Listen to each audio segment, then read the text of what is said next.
Hello learners, कैसे हैं आप सभी। I hope you all are doing great. हम लोग पीसीएस एग्ज़ाम के लिए यूपीपीएससी द्वारा कराए गए पीसीएस के सभी पीवाईक्यूज़ को सॉल्व कर रहे हैं। सभी सब्जेक्ट के पीवाईक्यूज़ को सॉल्व कर रहे हैं और ये टॉपिक वाइज है। इसके पहले मैंने 2022 और 23 के कंप्लीट पेपर को कराया है। आप लोग चाहें तो उसकी प्लेलिस्ट है, जाके देख सकते हैं। और इस टॉपिक वाइज सीरीज़ में इसके पहले 2021 से लेकर 2001 तक के हिस्ट्री, जियोग्राफी तथा साइंस के टॉपिक वाइज पीवाईक्यूज़ को कराए हैं, जिसकी एक सेपरेट प्लेलिस्ट है, आप लोग जाके ज़रूर देखिएगा। तो आज हम लोग पॉलिटी के क्वेश्चन को डिस्कस करेंगे। तो यदि आप लोगों को सेशन हेल्पफुल लगे तो प्लीज़ वीडियो को लाइक करिएगा, चैनल को सब्सक्राइब तथा अपने फ्रेंड्स के साथ शेयर जरूर करिएगा। तो सबसे पहला क्वेश्चन है और ये प्रियम्बल से क्वेश्चन है, मतलब कि भारतीय संविधान की प्रस्तावना से, जिसमें पहला सवाल है कि निम्नलिखित में से कौन सा शब्द भारतीय संविधान की प्रस्तावना में उल्लेखित नहीं है। तो प्रस्तावना में संप्रभुता, लोकतंत्रात्मक तथा पथनिरपेक्ष ये तीनों तो हैं, लेकिन संघीय शब्द का कहीं भी उल्लेख नहीं किया गया है। तो भारतीय संविधान की प्रस्तावना में संप्रभुता, पथनिरपेक्षता, समाजवादी, लोकतंत्रात्मक गणराज्य का उल्लेख है। और प्रस्तावना में 3 प्रकार के न्याय का उल्लेख है। कौन कौन से? सामाजिक, आर्थिक तथा राजनीतिक न्याय। और 5 प्रकार की स्वतंत्रता, विचार, अभिव्यक्ति, विश्वास, धर्म तथा उपासना की स्वतंत्रता का उल्लेख है। और 26 नवंबर 1949 को संविधान सभा के द्वारा संविधान को अंगीकृत किया गया था। याद रखिएगा, अंगीकृत किया गया था, ना कि लागू किया गया था। निम्नलिखित राज्यों का गठन पर विचार कीजिए और इन्हें कालक्रमानुसार व्यवस्थित करना है। तो सबसे पहले कौन से स्टेट का गठन हुआ था? तो इसमें सबसे पहले हुआ था किसका? हुआ था इसमें हरियाणा का। तो इसमें सबसे लास्ट में किसका हुआ था? ये हुआ था तेलंगाना का। कब? 2014 में। और सबसे पहले किसका हुआ था? हरियाणा का। तो यहाँ पे 4 से शुरू होगा एंड सेकेंड पे, तो इसका हो जाएगा ऑप्शन बी। तो यदि हरियाणा की बात करें तो हरियाणा का गठन होता है 1 नवंबर 1966 को। और गोवा की बात करें तो इसका गठन किया जाता है 30 मई 1987 को।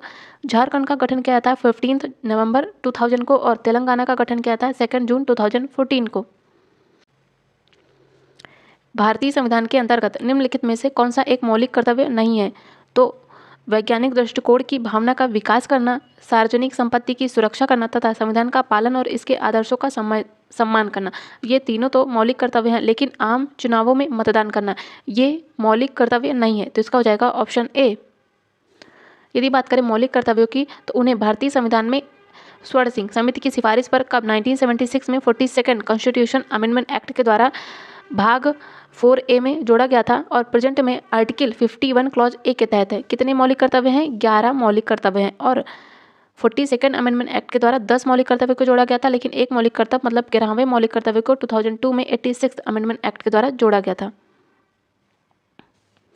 निम्नलिखित में से किस व्यक्ति ने मूल अधिकारों को हमारे लोगों के लिए एक प्रतिज्ञा तथा सभ्य विश्व के साथ किया गया समझौता कहा है? तो ये कहा गया था डॉक्टर एस राधाकृष्णन के द्वारा। और डॉक्टर BR अम्बेडकर ने मूल अधिकारों से संबंधित भाग 3, जो भाग 3 है, ये किससे संबंधित है? ये संबंधित है मूल अधिकारों से। और इसे ही BR अम्बेडकर जी के द्वारा सर्वाधिक आलोचित भाग कहा गया है। और भारतीय संविधान में जो मूल अधिकार हैं ये भाग 3 में तथा आर्टिकल कितना 12 से लेके 35 तक है। निम्नलिखित में से भारतीय संविधान का कौन सा आर्टिकल आकस्मिकता निधि से संबंधित है? तो हो जाएगा आर्टिकल 267। नेक्स्ट है, भारत के राष्ट्रपति के विशेष अभिभाषण के संदर्भ में निम्नलिखित में से कौन सा एक सही है? तो पहला कहता है कि राष्ट्रपति या लोकसभा के साधारण निर्वाचन के पश्चात प्रथम सत्र और प्रत्येक वर्ष के प्रथम सत्र के आरंभ में संसद के दोनों सदनों की संयुक्त बैठक को संबोधित करता है। कौन? राष्ट्रपति। बिल्कुल करेक्ट है ये। सेकंड कहा गया है इसमें कि राष्ट्रपति अपने अभिभाषण में संसद को उसके आह्वान के कारणों के विषय में सूचित करता है। तो इसके दोनों कथन सही है।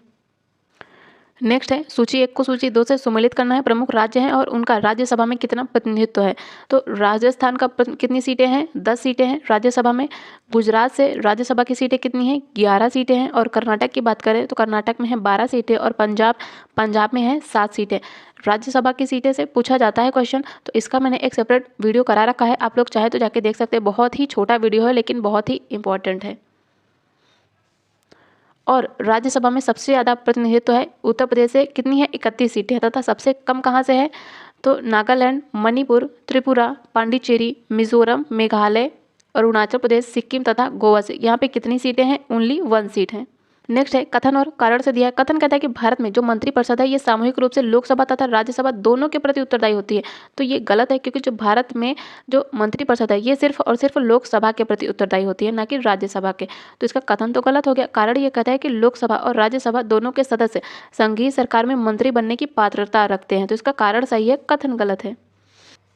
और संविधान का अंडर आर्टिकल 75(3) के अनुसार भारत में जो मंत्रिपरिषद है ये सामूहिक रूप से लोकसभा के प्रति उत्तरदायी होती है। भारतीय संसद की कार्यवाही में शून्यकाल का क्या अर्थ है? तो शून्यकाल मतलब जो ये होता है प्रश्नकाल के ठीक बाद का समय। तो भारतीय संसदीय कार्यवाही में प्रश्नकाल के ठीक बाद का समय शून्यकाल के रूप में जाना जाता है। सामान्यतः शून्यकाल ये होता है 12 बजे से लेकर दोपहर 1 बजे के मध्य। और संसदीय प्रक्रिया में शून्यकाल भारत की देन है। तो याद रखना, यदि क्वेश्चन है शून्यकाल कहाँ की देन है तो वहाँ पे अदर ऑप्शन हो तो ये हो जाएगा भारत के द्वारा दिया गया है। और इस दौरान जो सांसद हैं इनके द्वारा अविलंबनीय लोक महत्व के मुद्दों को संसद में उठाया जाता है। नेक्स्ट बात करेंगे, निम्नलिखित में से कौन सा विधेयक राज्यसभा में प्रथम बार प्रस्तावित नहीं किया जा सकता? तो ये हो जाएगा धन विधेयक। धन विधेयक सिर्फ और सिर्फ सबसे पहले लोकसभा में ही प्रस्तावित किया जाएगा। और ये धन विधेयक की चर्चा किस में है? तो ये है अंडर आर्टिकल 110। इसमें धन विधेयक का उल्लेख है। और राष्ट्रपति की पूर्वानुमति मतलब कि राष्ट्रपति के पहले अनुमति के बाद ही जो धन विधेयक है सबसे पहले लोकसभा में पेश किया जाएगा। और जो धन विधेयक के संबंध में लोकसभा अध्यक्ष का निर्णय ही अंतिम निर्णय होता है। और जो लोकसभा अध्यक्ष है यही धन विधेयक को प्रमाणित करता है, तथा जो राज्यसभा है ये धन विधेयक को केवल 14 दिन तक रोक सकती है और 14 डेज के अंदर उसे स्वीकृति देनी होगी, नहीं तो राज्यसभा द्वारा इसे पारित मान लिया जाएगा। नेक्स्ट है कि भारतीय संसद की लोक लेखा समिति समीक्षा करती है। तो यह नियंत्रक व महालेखा परीक्षक के प्रतिवेदन की मतलब कि कैग की। नेक्स्ट है निम्नलिखित में से कौन से आयोग की सिफारिश पर भारत में अंतर्राज्यीय परिषद की स्थापना की गई थी? तो ये की गई थी सरकारीय आयोग की सिफारिश पर। भारत में राज्यों तथा केंद्र के मध्य समन्वय स्थापित करने के लिए अंतर्राज्यीय परिषद की स्थापना की गई है अंडर आर्टिकल 263। और किसकी सिफारिश पर? सरकारीय आयोग की सिफारिश पर। 1990 में वीपी सिंह के नेतृत्व वाली जनता दल सरकार के द्वारा अंतर्राज्यीय परिषद का गठन किया गया था। और इसका अध्यक्ष जो होता है वो प्रधानमंत्री होता है। और जो राज्यों के मुख्यमंत्री तथा संघ शासित राज्यों के मुख्यमंत्री प्रशासक इसके मेंबर होते हैं। नेक्स्ट है राज्य लोक सेवा आयोग के सदस्य को हटाया जा सकता है तो उसे सुप्रीम कोर्ट मतलब कि उच्चतम न्यायालय की जांच के बाद राष्ट्रपति के द्वारा। तो इसका हो जाएगा ऑप्शन सी। और लोक सेवा आयोग के अध्यक्ष व सदस्यों को हटाने की प्रक्रिया दी गई है अंडर आर्टिकल 317। और 315 में क्या है? इसमें होगा राज्य का लोक सेवा आयोग। और इसी के तहत लोक सेवा आयोग के अध्यक्ष या किसी भी मेंबर को केवल ये याद रखना, केवल कदाचार के आधार पर ही राष्ट्रपति के आदेश पर उनके पद से हटाया जा सकता है। नेक्स्ट है भारत में वित्त आयोग का प्राथमिक कर्तव्य कौन सा है? तो ये संघ और राज्यों के मध्य कर राजस्व के वितरण के लिए सिफारिश करना। वित्त आयोग किस आर्टिकल में है? ये है 280 आर्टिकल में। नेक्स्ट है नीचे दिए गए तथ्यों पर विचार कीजिए। पहला कहता है कि भारत के प्रथम मुख्य निर्वाचन आयुक्त सुकुमार सेन थे। पहला बिल्कुल करेक्ट है। दूसरा कहता है कि भारत की पहली महिला मुख्य निर्वाचन आयुक्त रमा देवी थी। तो इसके दोनों कथन सही हैं। और भारतीय संविधान के आर्टिकल 324 से लेकर 329 तक निर्वाचन आयोग के बारे में उपबंध है। और निर्वाचन आयोग एक अस्थायी अर्धन्यायिक संवैधानिक निकाय है।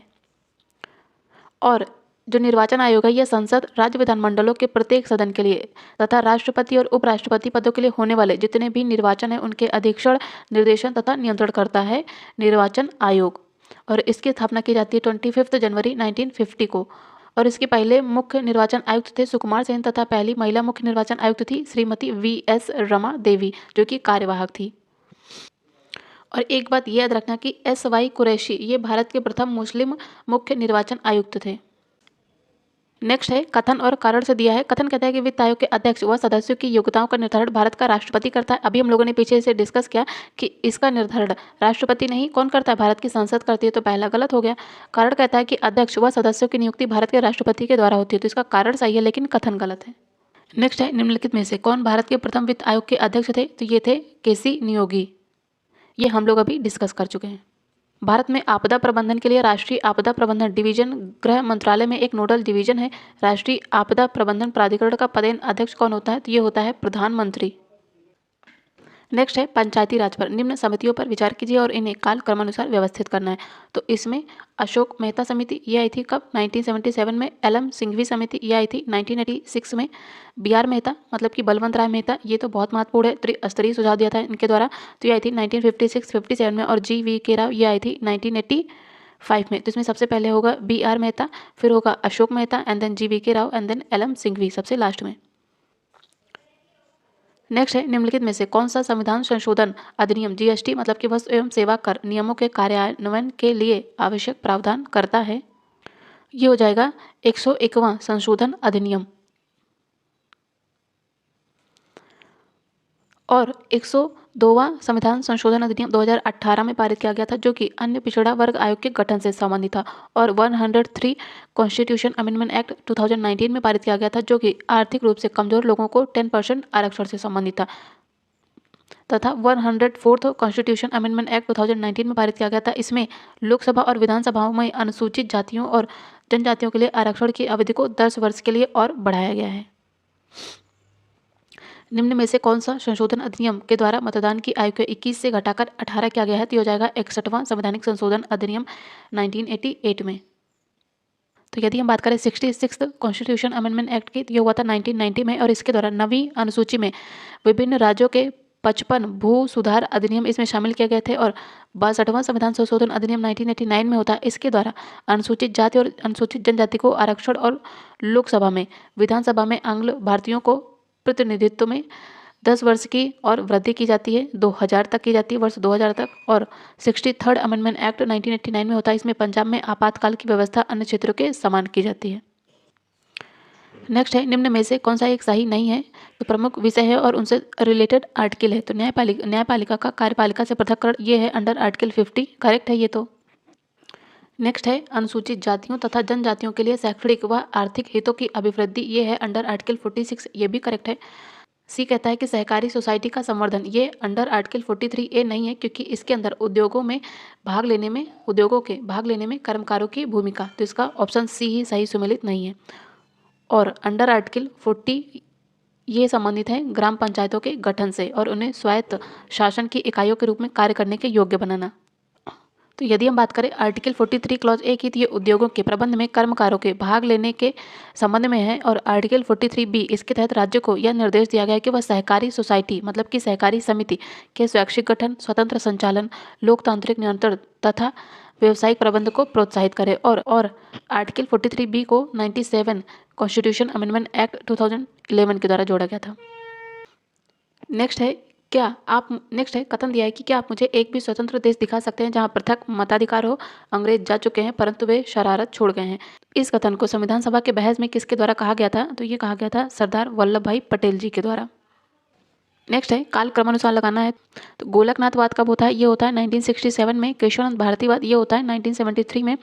24th कॉन्स्टिट्यूशन अमेंडमेंट एक्ट ये 1971 में होता है। तथा यदि बात करें 42nd कॉन्स्टिट्यूशन अमेंडमेंट एक्ट की, तो ये होता है 1976 में। तो इसमें सबसे पहले आएगा गोलकनाथ, फिर उसके बाद आएगा 24th 1324।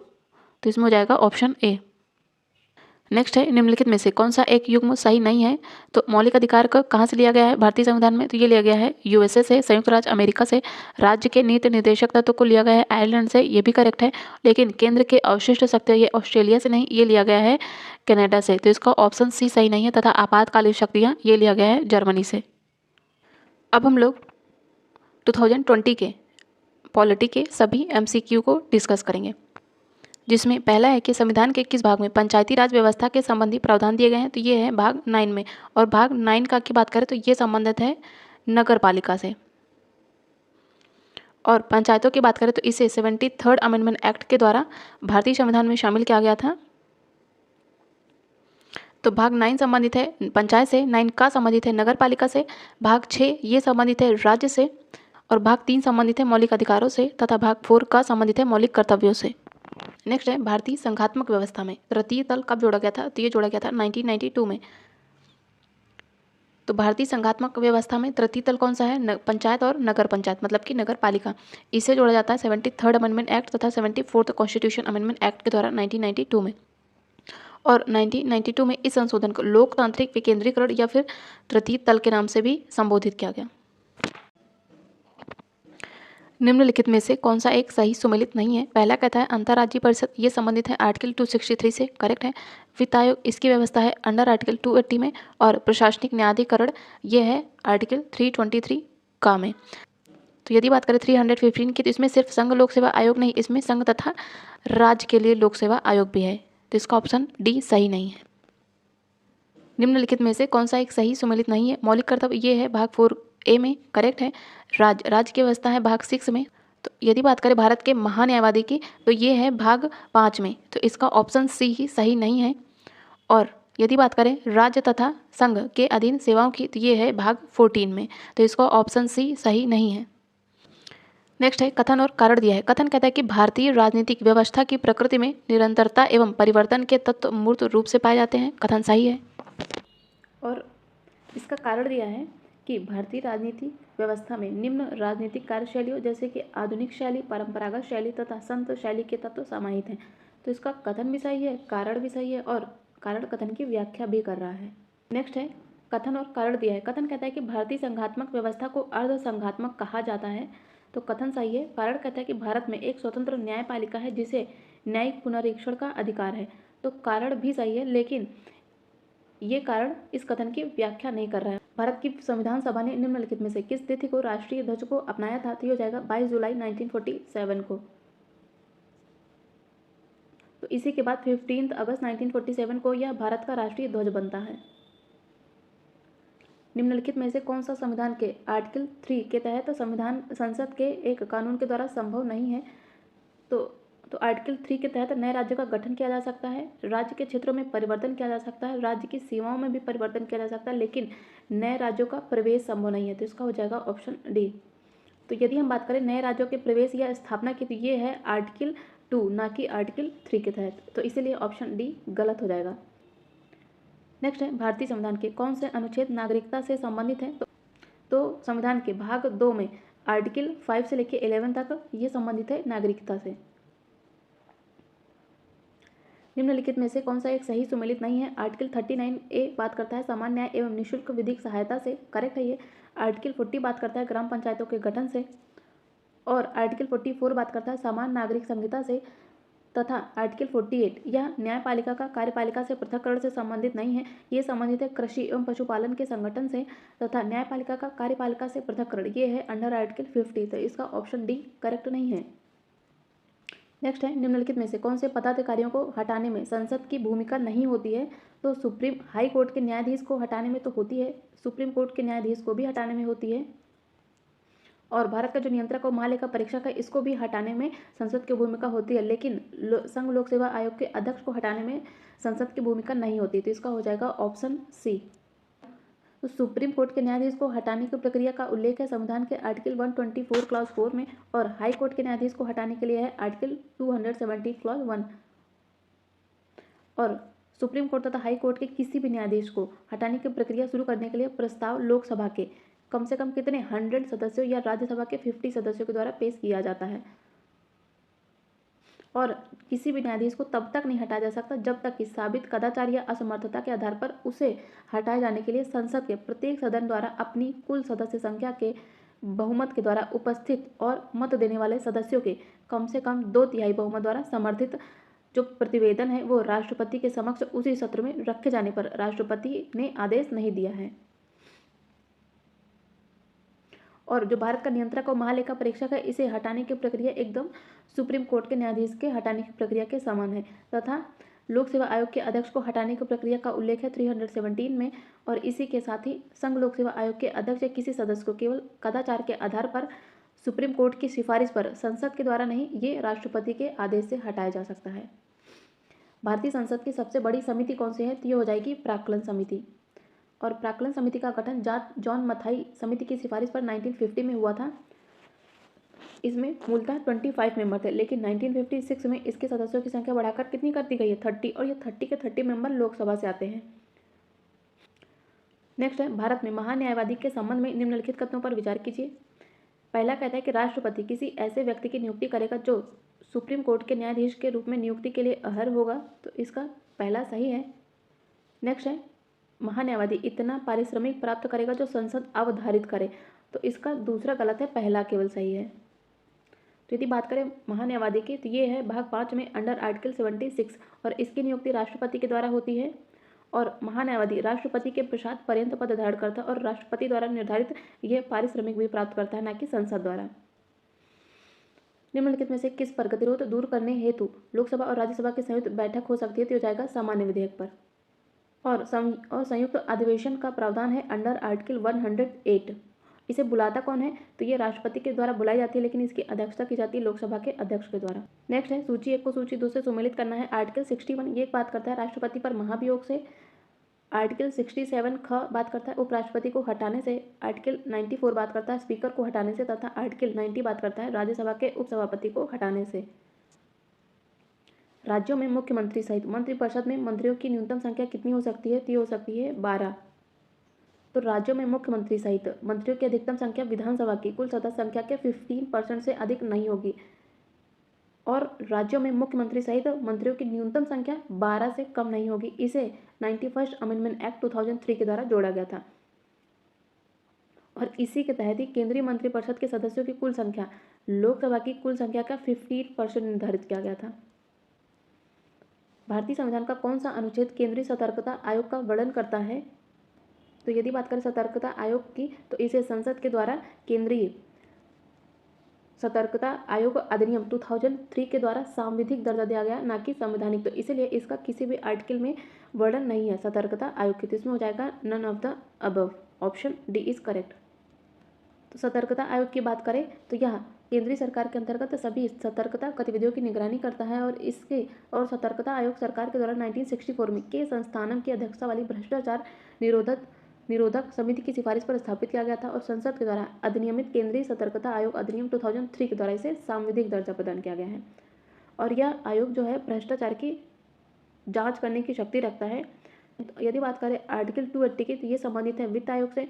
आर्टिकल 268 ये संबंधित है संघ द्वारा लिए जाने वाले किंतु राज्यों द्वारा संग्रहित और विनियोजित किए जाने वाले शुल्क से। और आर्टिकल 276 में वृत्तियों, व्यापारियों, आजीविकाओं और नियोजनों पर कर का उल्लेख है। भारतीय संविधान के अनुच्छेद 371 इया के अंतर्गत देश के मतलब कि 371 जे की बात करता है। देश के किस क्षेत्र को विशेष स्थिति प्रदान की गई है, तो हो जाएगा हैदराबाद तथा कर्नाटक। तो यदि हम बात करें आर्टिकल 371 ए की, तो इसमें है नागालैंड। 371 बी में महाराष्ट्र और गुजरात। 371 सी मणिपुर से संबंधित है तथा 371 डी आंध्र प्रदेश और तेलंगाना तथा 371 एफ सिक्किम और 371 जी मिजोरम से। 371 एच अरुणाचल प्रदेश तथा 371 जे हैदराबाद तथा कर्नाटक से संबंधित है। भारत के सर्वोच्च न्यायालय ने संविधान के आधारभूत ढांचे के सिद्धांत को स्पष्ट किया था, तो ये किया था केशवानंद भारतीवाद में 1973 में। पंचायतों के लिए कराए जाने वाले सभी निर्वाचनों के संचालन का अधीक्षण, निर्देशन और नियंत्रण निहित होता है किसमें, तो ये होता है राज्य निर्वाचन आयोग में। अब हम लोग 2019 के पीसीएस के पॉलिटी के सभी प्रश्नों को डिस्कस करेंगे, जिसमें पहला है कि संविधान की प्रस्तावना का विधिक स्वरूप क्या है। तो ये हो जाएगा कि तो यदि बात करें प्रस्तावना की, तो यह लागू नहीं किया जा सकता, तो इसका हो जाएगा ऑप्शन बी।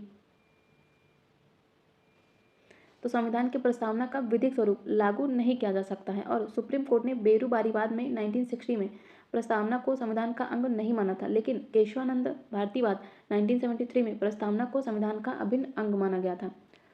और प्रस्तावना की बात करें तो इसको न्यायालय के द्वारा प्रवर्तनीय नहीं कराया जा सकता, लेकिन संविधान की व्याख्या में इसका सर्वोपरि स्थान है। निम्नलिखित में से भारत के संविधान के किसमें पर्यावरण संरक्षण एवं संवर्धन तथा वन एवं वन्य जीवों की रक्षा के प्रावधान पाए जाते हैं, तो यह केवल राज्य के नीति निर्देशक तत्वों में तथा केवल मूल कर्तव्य इन दोनों में ही पाए जाते हैं। नेक्स्ट है 42 कॉन्स्टिट्यूशन अमेंडमेंट एक्ट के द्वारा किस अनुच्छेद के माध्यम से श्रमिकों के प्रबंध में भागीदारी सुनिश्चित की गई है, तो ये हो जाएगा 43 क्लॉज ए। ये क्वेश्चन रिपीट हुआ है 2021 में ये पूछा गया है। नेक्स्ट है कथन और कारण दिया है। कथन कहता है कि भारतीय संविधान का आर्टिकल 30 अल्पसंख्यक वर्ग शब्द को परिभाषित नहीं करता है।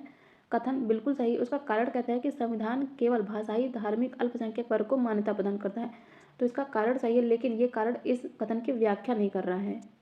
तो आर्टिकल 30 बात करता है शिक्षा संस्थाओं की स्थापना और प्रशासन करने के अल्पसंख्यक वर्गों के अधिकार से, और 30 क्लॉज 1 बात करता है धर्म या भाषा पर आधारित सभी अल्पसंख्यक वर्गों को अपनी रुचि की शिक्षा संस्थाओं की स्थापना तथा प्रशासन के अधिकार से। अर्थात संविधान केवल भाषाई धार्मिक अल्पसंख्यक वर्ग को ही मान्यता प्रदान करता है। नेक्स्ट है निम्नलिखित में से कौन सा सही नहीं है। बंदी प्रत्यक्षीकरण मतलब कि हैबियस कॉर्पस का क्या अर्थ है, to have the body of, तो इसका ऑप्शन ए करेक्ट है। परमादेश का अर्थ क्या है, वी कमांड, इसका दूसरा भी सही है। और यदि बात करें प्रतिषेध की तो इसका टू बी सर्टिफाइड नहीं होगा, ये हो जाएगा रेट ऑफ प्रोहिबिशन, तो इसका ऑप्शन सी ही सही नहीं है। और अधिकार प्रक्षा मतलब कि को वारंटो का अर्थ है बाय व्हाट अथॉरिटी, तो इसका ऑप्शन सी गलत है। किसने कहा था भारत एक अर्धसंघात्मक राज्य है, तो ये कहा गया था केसी वियर के द्वारा। और डी बसु के द्वारा कहा गया था कि भारत का संविधान एकात्मक तथा संघात्मक का मिश्रण है। भारतीय संविधान के आर्टिकल 162 के शीर्षक के संबंध में निम्नलिखित में से कौन सा सही है, तो इसमें राज्य की कार्यपालिका शक्ति का विस्तार है, ऑप्शन डी करेक्ट होगा। किस वर्ष में अकाउंटिंग को ऑडिटिंग मतलब कि लेखा परीक्षा से अलग किया गया तथा नियंत्रक एवं महालेखा परीक्षा का कार्य केवल सरकारी लेखा तक सीमित रह गया, तो हो जाएगा 1976 में। नेक्स्ट है भारतीय संघात्मक व्यवस्था के संबंध में निम्नलिखित में से कौन सा एक सही है। पहला कहता है कि भारतीय संविधान के अंतर्गत राज्यों को संघ से अलग होने का अधिकार नहीं है, बिल्कुल करेक्ट है ये। दूसरा कहता है कि अलग होने की मात्र वकालत करने पर अभिव्यक्ति की स्वतंत्रता की सुरक्षा मिलेगी, तो इसका दूसरा गलत है, केवल पहला सही है। नेक्स्ट है प्रधानमंत्री कार्यालय के संबंध में निम्नलिखित में से कौन सा सही है। पहला कहता है कि ये 1977 में अस्तित्व में आया था, करेक्ट है ये। दूसरा कहता है कि इसका प्रधान कैबिनेट सचिव होता है, तो इसका दूसरा गलत है, क्योंकि इसका जो प्रधान सचिव होता है वो प्रधानमंत्री के नेतृत्व में कार्य करता है, तो इसका प्रधान कैबिनेट सचिव नहीं होता, तो इसका ऑप्शन बी गलत है। नेक्स्ट है धन विधेयक भारत के संविधान के किस अनुच्छेद में परिभाषित है, तो ये है आर्टिकल 110। निम्न घटनाओं को कालानुक्रम में व्यवस्थित कीजिए और नीचे दिए गए कूट से सही उत्तर का चयन कीजिए। तो इसमें सबसे पहले महाराजा हरि सिंह के द्वारा विलय पत्र पर हस्ताक्षर किए गए थे। फिर भारत का संविधान लागू हुआ था 1950 में, और जम्मू कश्मीर की प्रभुसत्ता संपन्न संविधान सभा ने भारत में विलय को अनुमोदित किया था। तब आएगा थर्ड एंड फोर्थ में जम्मू तथा कश्मीर राज्य का नया संविधान लागू हुआ था, तो इसका हो जाएगा 1, 2 एंड 3 एंड 4। तो कश्मीर के राजा हरि सिंह ने 26 अक्टूबर 1947 को कश्मीर को भारत में विलय करने का फैसला लिया। तभी से कश्मीर भारत का हिस्सा है, और भारत का संविधान लागू होता है 26 जनवरी 1950 को। और फिर उसके बाद जम्मू कश्मीर का संविधान लागू होता है 26 जनवरी 1957 को। लेकिन वर्तमान में भारतीय संविधान के तहत जो भी विशेष स्थिति दी गई थी कश्मीर को, उसे समाप्त करके भारत का संविधान अब जम्मू कश्मीर में भी लागू किया गया है। और जम्मू कश्मीर पुनर्गठन अधिनियम 2019 के तहत जम्मू कश्मीर राज्य का विभाजन 2 यूटी में किया गया, जम्मू कश्मीर तथा लद्दाख में। निम्नलिखित में से कौन सा एक सही सम्मिलित नहीं है। सार्वजनिक स्वास्थ्य तथा स्वच्छता ये संबंधित है राज्य सूची से। जनगणना संघ सूची का विषय है, ये दोनों सही है। और राज्यसभा में सीटों का बंटवारा ये दूसरी में नहीं, ये है चौथी अनुसूची में, तो इसका ऑप्शन सी सही नहीं है। तथा दल बदल के विरोधी कानून ये है 10वीं अनुसूची में, तो इसका ऑप्शन सी सही नहीं है। नेक्स्ट है कथन और कारण दिया है। कथन कहता है कि केंद्रीय कानूनों का संवैधानिक वैधता के संबंध में भारत के सर्वोच्च न्यायालय की अनन्य अधिकारिता है, कथन बिल्कुल सही है। कारण ये कहता है कि सर्वोच्च न्यायालय भारतीय संविधान का संरक्षक है, तो इसका कारण भी सही है, और ये कारण कथन की व्याख्या भी कर रहा है।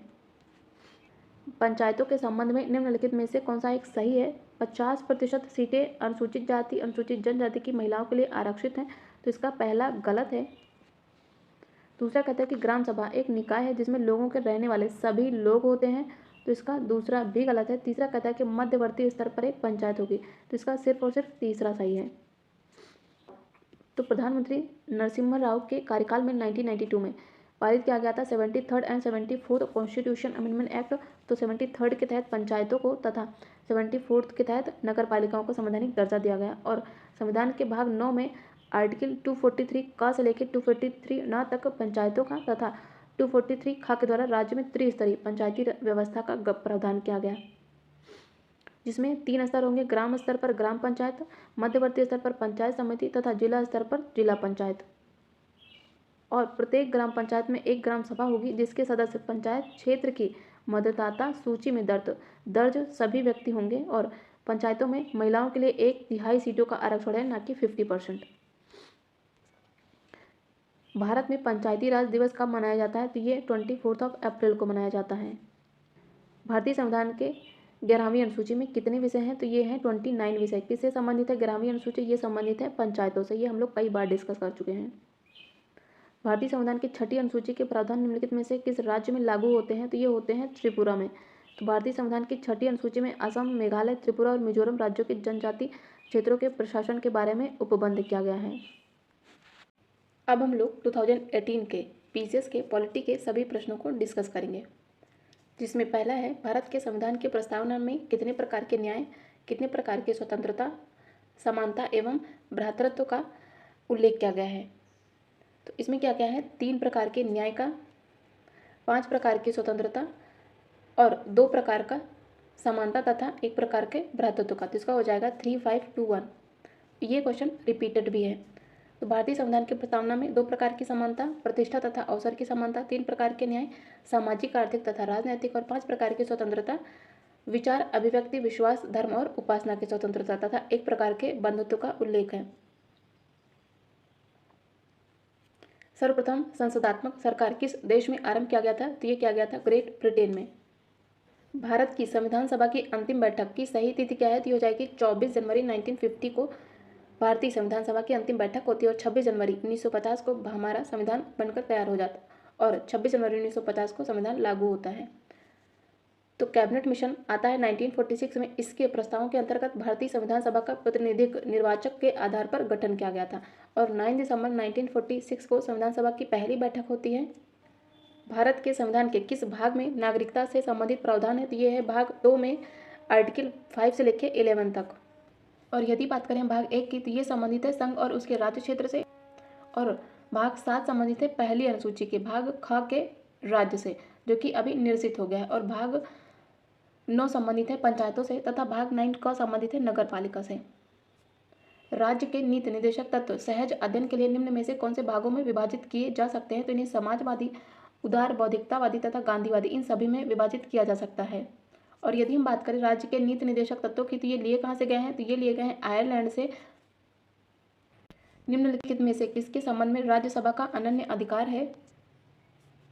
तो ये है एक नई अखिल भारतीय सेवा के सृजन के लिए, और एक नई अखिल भारतीय सेवा का सृजन किस आर्टिकल के तहत है? ये है अंडर आर्टिकल 312।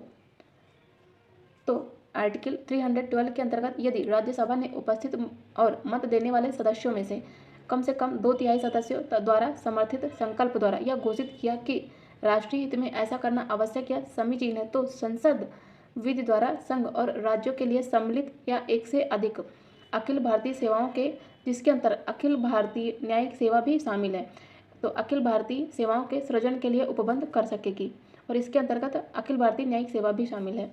और यह राज्यसभा का अनन्य अधिकार है, जबकि जो शेष कार्यवाही है ये संसद के दोनों सदनों में से किसी के भी द्वारा की जा सकती है।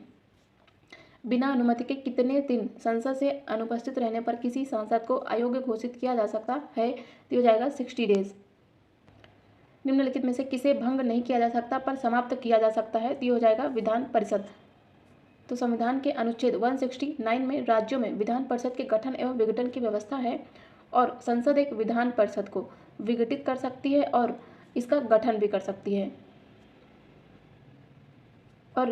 और यदि उस राज्य की विधानसभा ने इस आशय का संकल्प विधानसभा की कुल संख्या के बहुमत या उपस्थित और मत देने वाले सदस्यों की संख्या के कम से कम कितना 2/3 बहुमत से पारित कर दिया हो, तो लोकसभा में केंद्र शासित क्षेत्रों का सर्वाधिक प्रतिनिधित्व कितना हो सकता है? तो ये हो सकता है 20। तो प्रश्नकाल के दौरान लोकसभा की अधिकतम संख्या 552 हो सकती है, जिसमें से 530 से अनधिक सदस्य राज्यों से तथा 20 से अधिक सदस्य केंद्र शासित मतलब कि यूनियन टेरिटरी से निर्वाचित हो सकते हैं, जबकि 2 एंग्लो इंडियन का मनोनयन किया जाता है राष्ट्रपति के द्वारा। लेकिन ये बात याद रखने के लिए है कि 104th कॉन्स्टिट्यूशन अमेंडमेंट एक्ट किया गया 2019 में। इसके तहत आर्टिकल 334 में संशोधन किया गया और लोकसभा तथा विधानसभा में जो एंग्लो इंडियन समुदाय का मनोनयन था उसे समाप्त कर दिया गया। और प्रेजेंट में लोकसभा में 543 निर्वाचन क्षेत्रों में तथा 530 निर्वाचन क्षेत्र राज्यों के हैं, जबकि शेष जो 13 निर्वाचन क्षेत्र हैं ये यूनियन टेरिटरी के हैं। निम्नलिखित में से कौन सा भारत में भाषा के आधार पर बना पहला राज्य था? तो ये हो जाएगा आंध्र प्रदेश। तो अक्टूबर 1953 में भारत सरकार को भाषा के आधार पर पहले राज्य के गठन के लिए मजबूर होकर गठन करना पड़ा था।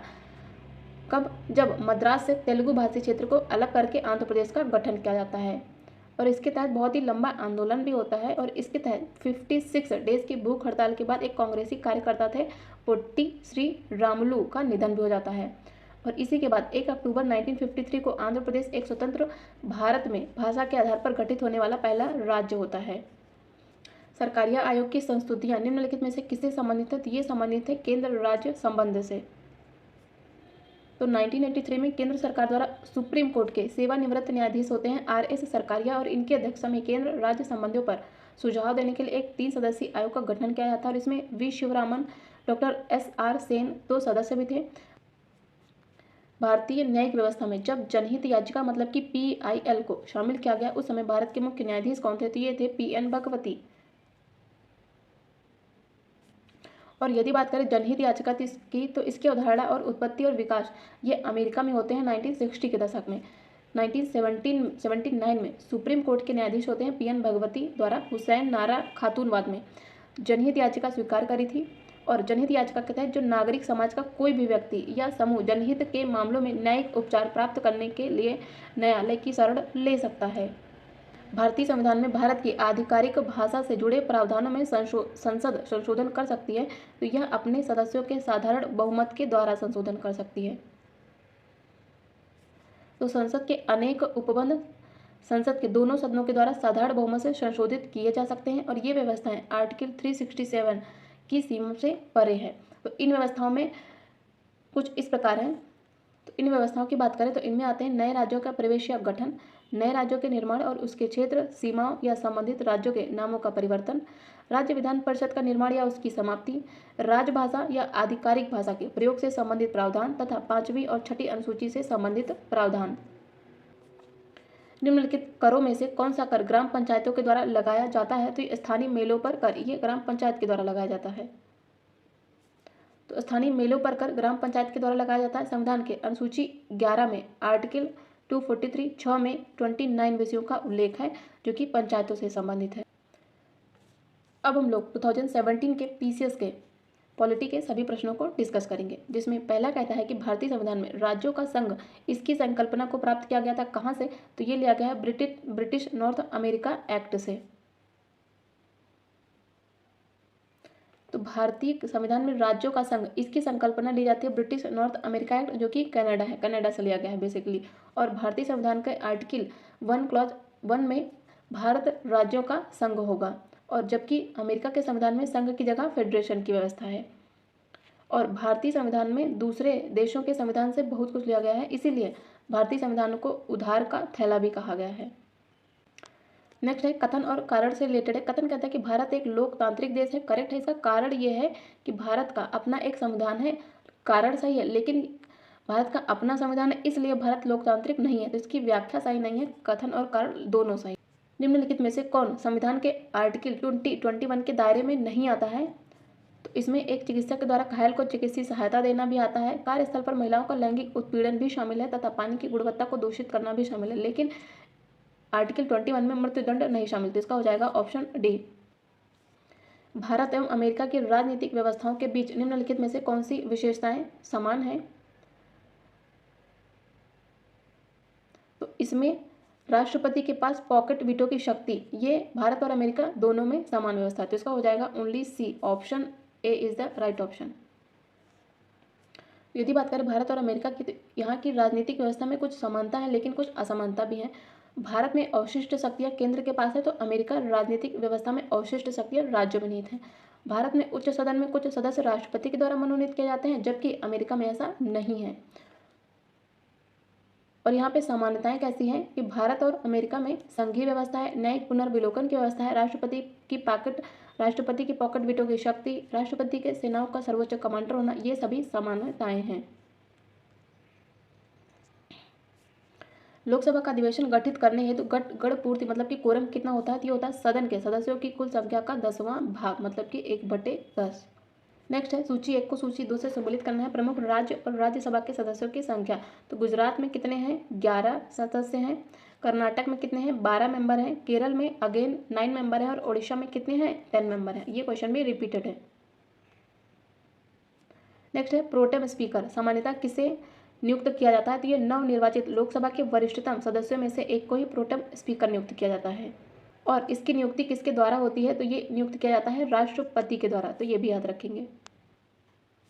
नेक्स्ट है राज्यसभा का सर्वप्रथम गठन किस वर्ष हुआ था? तो ये हुआ था 1952 में। तो राज्यसभा का गठन होता है सबसे पहले 3 अप्रैल 1952 को। इसकी पहली बैठक होती है 13 मई 1952 को और इसके अध्यक्ष होते हैं तत्कालीन उपराष्ट्रपति डॉक्टर सर्वपल्ली राधाकृष्णन। और 23 अगस्त 1954 को सभापति ने सदन में घोषणा करी कि काउंसिल ऑफ स्टेट्स को ही अब राज्यसभा के नाम से जाना जाएगा। और संविधान के अनुच्छेद 80 के अनुसार राज्यसभा का गठन होता है और इसमें होते हैं 250 मेंबर। इनमें से जो 12 मेंबर होते हैं वो राष्ट्रपति के द्वारा निर्देशित किए जाते हैं और जो 238 मेंबर होते हैं उनका चुनाव राज्य तथा संघ राज्य क्षेत्रों की विधानसभाओं के सदस्यों के द्वारा अप्रत्यक्ष रूप से होता है। निम्नलिखित में से कौन संसद सदस्यों का सामूहिक विशेषाधिकार नहीं है? तो ये हो जाएगा साक्षी के रूप में उपस्थिति से स्वतंत्रता। तो संविधान के अनुच्छेद 105 क्लॉज 3 में संसद के दोनों सदनों के सदस्यों को कुछ अधिकार प्रदान किए गए हैं। इनमें से यह भी शामिल है कि जब संसद का अधिवेशन चल रहा हो तो उन्हें न्यायिक गवाही आदि में जारी किए गए सम्मन से छूट है और यह एक तरह का व्यक्तिगत विशेषाधिकार है। बाकियों की बात करें तो बाकी जो है वो सामूहिक विशेषाधिकार है। निम्नलिखित कथनों पर विचार कीजिए तथा नीचे दिए गए कूट से सही उत्तर का चयन करना है। पहला कहता है कि राज्यपाल को उच्च न्यायालय के न्यायाधीश की नियुक्ति करने का अधिकार नहीं है। तो पहला बिल्कुल करेक्ट है। दूसरा कहता है कि वह विधानमंडल का हिस्सा नहीं है। तो इसका दूसरा गलत हो गया क्योंकि वो तो हिस्सा है विधानमंडल का। तीसरा कहता है कि उन्हें विधान परिषद में कुछ सदस्यों को मनोनीत करने का अधिकार भी है। तो इसका तीसरा भी सही है। चौथा कहता है कि उनके पास कोई न्यायिक शक्ति नहीं है। तो इसका फोर्थ गलत है। इसका केवल सही है फर्स्ट एंड थर्ड, मतलब ऑप्शन बी। तो आर्टिकल 168 के अनुसार राज्यपाल ये राज्य विधानमंडल का हिस्सा होता है और राज्यपाल राज्य विधान परिषद के कुल सदस्यों के छठे भाग मतलब कि 1/6 को नामित करता है, जिन्हें साहित्य, विज्ञान, कला, सहकारिता आंदोलन और समाज सेवा का ज्ञान हो। संविधान के आर्टिकल 161 में राज्यपाल को क्षमा और कुछ मामलों में दंडादेश के निलंबन, परिहार या लघुकरण के राज्यपाल की न्यायिक शक्ति के अंतर्गत हैं और राज्यपाल को उच्च न्यायालय के न्यायाधीश की नियुक्ति का अधिकार नहीं है। यह अधिकार किसके पास है? राष्ट्रपति के पास है। नेक्स्ट है राज्यसभा के द्वारा संविधान के आर्टिकल 249 के अंतर्गत पारित संकल्प जिसके द्वारा संसद को राज्य सूची के विषय पर राष्ट्रीय हित में विधि निर्मित करने का अधिकार दिया गया हो, यह प्रवृत्त में रहेगा। यह 1 वर्ष से अधिक नहीं। निम्नलिखित में से कौन सरकारिया आयोग का सदस्य था? तो ये थे डॉक्टर SR सेन। तो सरकारिया आयोग बहुत ही ज़्यादा महत्वपूर्ण है क्योंकि यहाँ से हर बार क्वेश्चन पूछे ही जाते हैं। 1983 में केंद्र सरकार ने सुप्रीम कोर्ट के सेवानिवृत्त न्यायाधीश RS सरकारिया की अध्यक्षता में केंद्र राज्य संबंधों पर एक 3 सदस्यीय आयोग का गठन किया और इस आयोग के 2 अन्य मेंबर थे V शिवरमन तथा डॉक्टर SR सेन। और आयोग के द्वारा अंतिम रिपोर्ट अक्टूबर 1987 में पेश की गई थी और इसे आधिकारिक तौर पर जनवरी 1988 में जारी किया गया था। और आयोग ने केंद्र राज्य संबंधों में सुधार के लिए 247 सिफारिशें प्रस्तुत करी थी। निम्नलिखित में से कौन अंतर्राज्यीय परिषद का गठन करने के लिए अधिकृत है? तो ये हो जाएगा राष्ट्रपति। अंतर्राज्यीय परिषद किसमें है? तो ये है अंडर आर्टिकल 263। ये राज्यों के मध्य परस्पर तथा केंद्र और राज्यों के मध्य समन्वय के लिए अंतर्राज्यीय परिषद का गठन किया गया है। और राष्ट्रपति यदि किसी समय यह महसूस करे कि ऐसी परिषद का गठन सार्वजनिक हित में है तो वह ऐसी परिषद का गठन करता है राष्ट्रपति। और राष्ट्रपति ऐसी परिषद के कर्तव्यों, इसके संगठन और प्रक्रिया को परिभाषित मतलब कि निर्धारित कर सकता है। और एक सशक्त और नियमित अंतर्राज्यीय परिषद की स्थापना का सुझाव केंद्र राज्य संबंधों पर गठित सरकारिया आयोग के द्वारा 1983-87 में दिया गया था। नेक्स्ट है निम्नलिखित में से कौन सा एक क्षेत्रीय परिषदों का लक्षण नहीं है? तो पहला कहता है यह एक संवैधानिक संस्था है। तो इसका पहला ही सही नहीं है क्योंकि यह एक संवैधानिक संस्था है। तो इसका हो जाएगा ऑप्शन ए। दूसरा कहता है कि 5 क्षेत्रीय परिषदों की स्थापना राज्यों के पुनर्गठन अधिनियम 1956 के अंतर्गत की गई है। करेक्ट है। और चंडीगढ़, यद्यपि चंडीगढ़ राज्य नहीं है फिर भी यह क्षेत्रीय परिषद में शामिल किया गया है और यह एक परामर्शदात्री संस्था है। तो इसके तीनों कथन सही है, पहला गलत है। क्यों गलत है? क्योंकि जो क्षेत्रीय परिषद है ये संवैधानिक नहीं सांविधिक निकाय है और इसका गठन संसद के द्वारा अधिनियम बनाकर किया गया था, जो कि राज्य पुनर्गठन अधिनियम 1956 है। और इस कानून ने देश को 5 क्षेत्रों में विभाजित किया था: उत्तरी, मध्य, पूर्वी, पश्चिमी तथा दक्षिणी। और क्षेत्रीय परिषदों का उद्देश्य था राज्यों तथा केंद्र शासित प्रदेशों और केंद्र के बीच सहभागिता तथा समन्वय को बढ़ावा देना। ये आर्थिक तथा सामाजिक योजना, भाषाई अल्पसंख्यक, सीमा विवाद, अंतर्राज्यीय परिवहन जैसे विषयों पर चर्चा, विचार विमर्श तथा संस्तुति प्रस्तुत करती हैं। और ये केवल चर्चात्मक तथा परामर्शदात्री निकाय हैं। तो यदि बात करें हम चंडीगढ़ की, तो चंडीगढ़ राज्य नहीं है, फिर भी उत्तर क्षेत्रीय परिषद में यह शामिल है और इसका हेडक्वार्टर कहाँ है, मतलब कि मुख्यालय नई दिल्ली में। नेक्स्ट है कथन और कारण दिया है। कथन कहता है कि भारत में न्यायिक पुनरीक्षण का क्षेत्र सीमित है। कथन बिल्कुल सही है। कारण यह है कि भारतीय संविधान में कुछ उधार की वस्तुएं हैं, तो इसका कारण भी सही है, लेकिन कारण कथन की व्याख्या नहीं कर रहा है। नेक्स्ट है कथन और कारण से रिलेटेड है कि चुनाव की घोषणा होते ही राजनीतिक दलों को आदर्श आचार संहिता का पालन करना होता है। पहला कथन बिल्कुल सही है। कारण कहता है कि आदर्श आचार संहिता को संसद ने अधिनियमित किया था, तो इसका कारण गलत है, कथन सही है। ये क्वेश्चन बहुत महत्वपूर्ण है क्योंकि हाल ही में होने वाले हैं लोकसभा के इलेक्शन और उसी के जस्ट बाद होगा पीसीएस का एग्जाम, साथ ही आरओ का एग्जाम, तो इन दोनों के लिए ही ये महत्वपूर्ण हो जाता है क्वेश्चन। तो आमतौर पर जब निर्वाचन होता है तो निर्वाचन आयोग या चुनाव प्रक्रिया की शुरुआत के कुछ सप्ताह पहले एक संवाददाता सम्मेलन में चुनाव की घोषणा करता है। कौन करता है ये भी याद रखना, तो ये करता है निर्वाचन आयोग। और इस घोषणा के बाद उम्मीदवार और राजनीतिक दलों पर चुनाव आचार संहिता लागू हो जाती है तत्काल, मतलब कि तुरंत ही। और चुनाव प्रचार के दौरान चुनाव लड़ने वाले राजनीतिक दलों और उम्मीदवारों से यह अपेक्षा की जाती है कि निर्वाचन आयोग द्वारा जारी आचार संहिता का अनुपालन करें।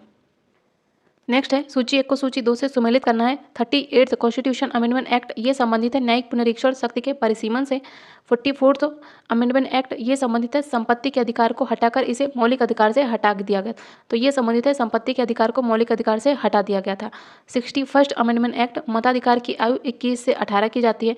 42nd अमेंडमेंट एक्ट उद्देशिका में पंथ निरपेक्ष शब्द जोड़ा जाता है।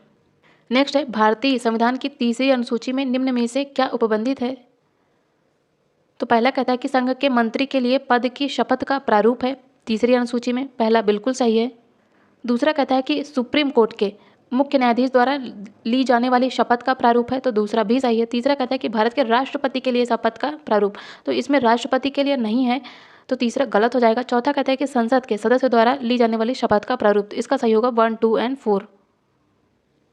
तो यदि बात करें भारतीय संविधान की तीसरी अनुसूची की, तो इसमें शपथ या प्रतिज्ञान के प्रारूप है। इसमें संघ के मंत्री के लिए पद की शपथ है, संघ के मंत्री के लिए गोपनीयता की शपथ है, संसद के निर्वाचन के लिए अभ्यर्थी द्वारा ली जाने वाली शपथ या किए जाने वाले प्रतिज्ञान का प्रारूप है, संसद के सदस्य के द्वारा ली जाने वाली शपथ है या किए जाने वाले प्रतिज्ञान का प्रारूप है, साथ ही सुप्रीम कोर्ट के न्यायाधीश और भारत के नियंत्रक महालेखा परीक्षक द्वारा ली जाने वाली शपथ या प्रतिज्ञान का प्रारूप है, और किसी राज्य के मंत्री के लिए पद की शपथ का प्रारूप है, किसी राज्य के मंत्री की गोपनीयता की शपथ का प्रारूप है, और किसी राज्य के विधानमंडल के निर्वाचन हेतु जो अभ्यर्थी हैं उनके द्वारा ली जाने वाली शपथ का प्रारूप है, और किसी राज्य के विधानमंडल के सदस्य द्वारा ली जाने वाली शपथ का प्रारूप है, साथ ही हाई कोर्ट के न्यायाधीश द्वारा ली जाने वाली शपथ का प्रारूप है।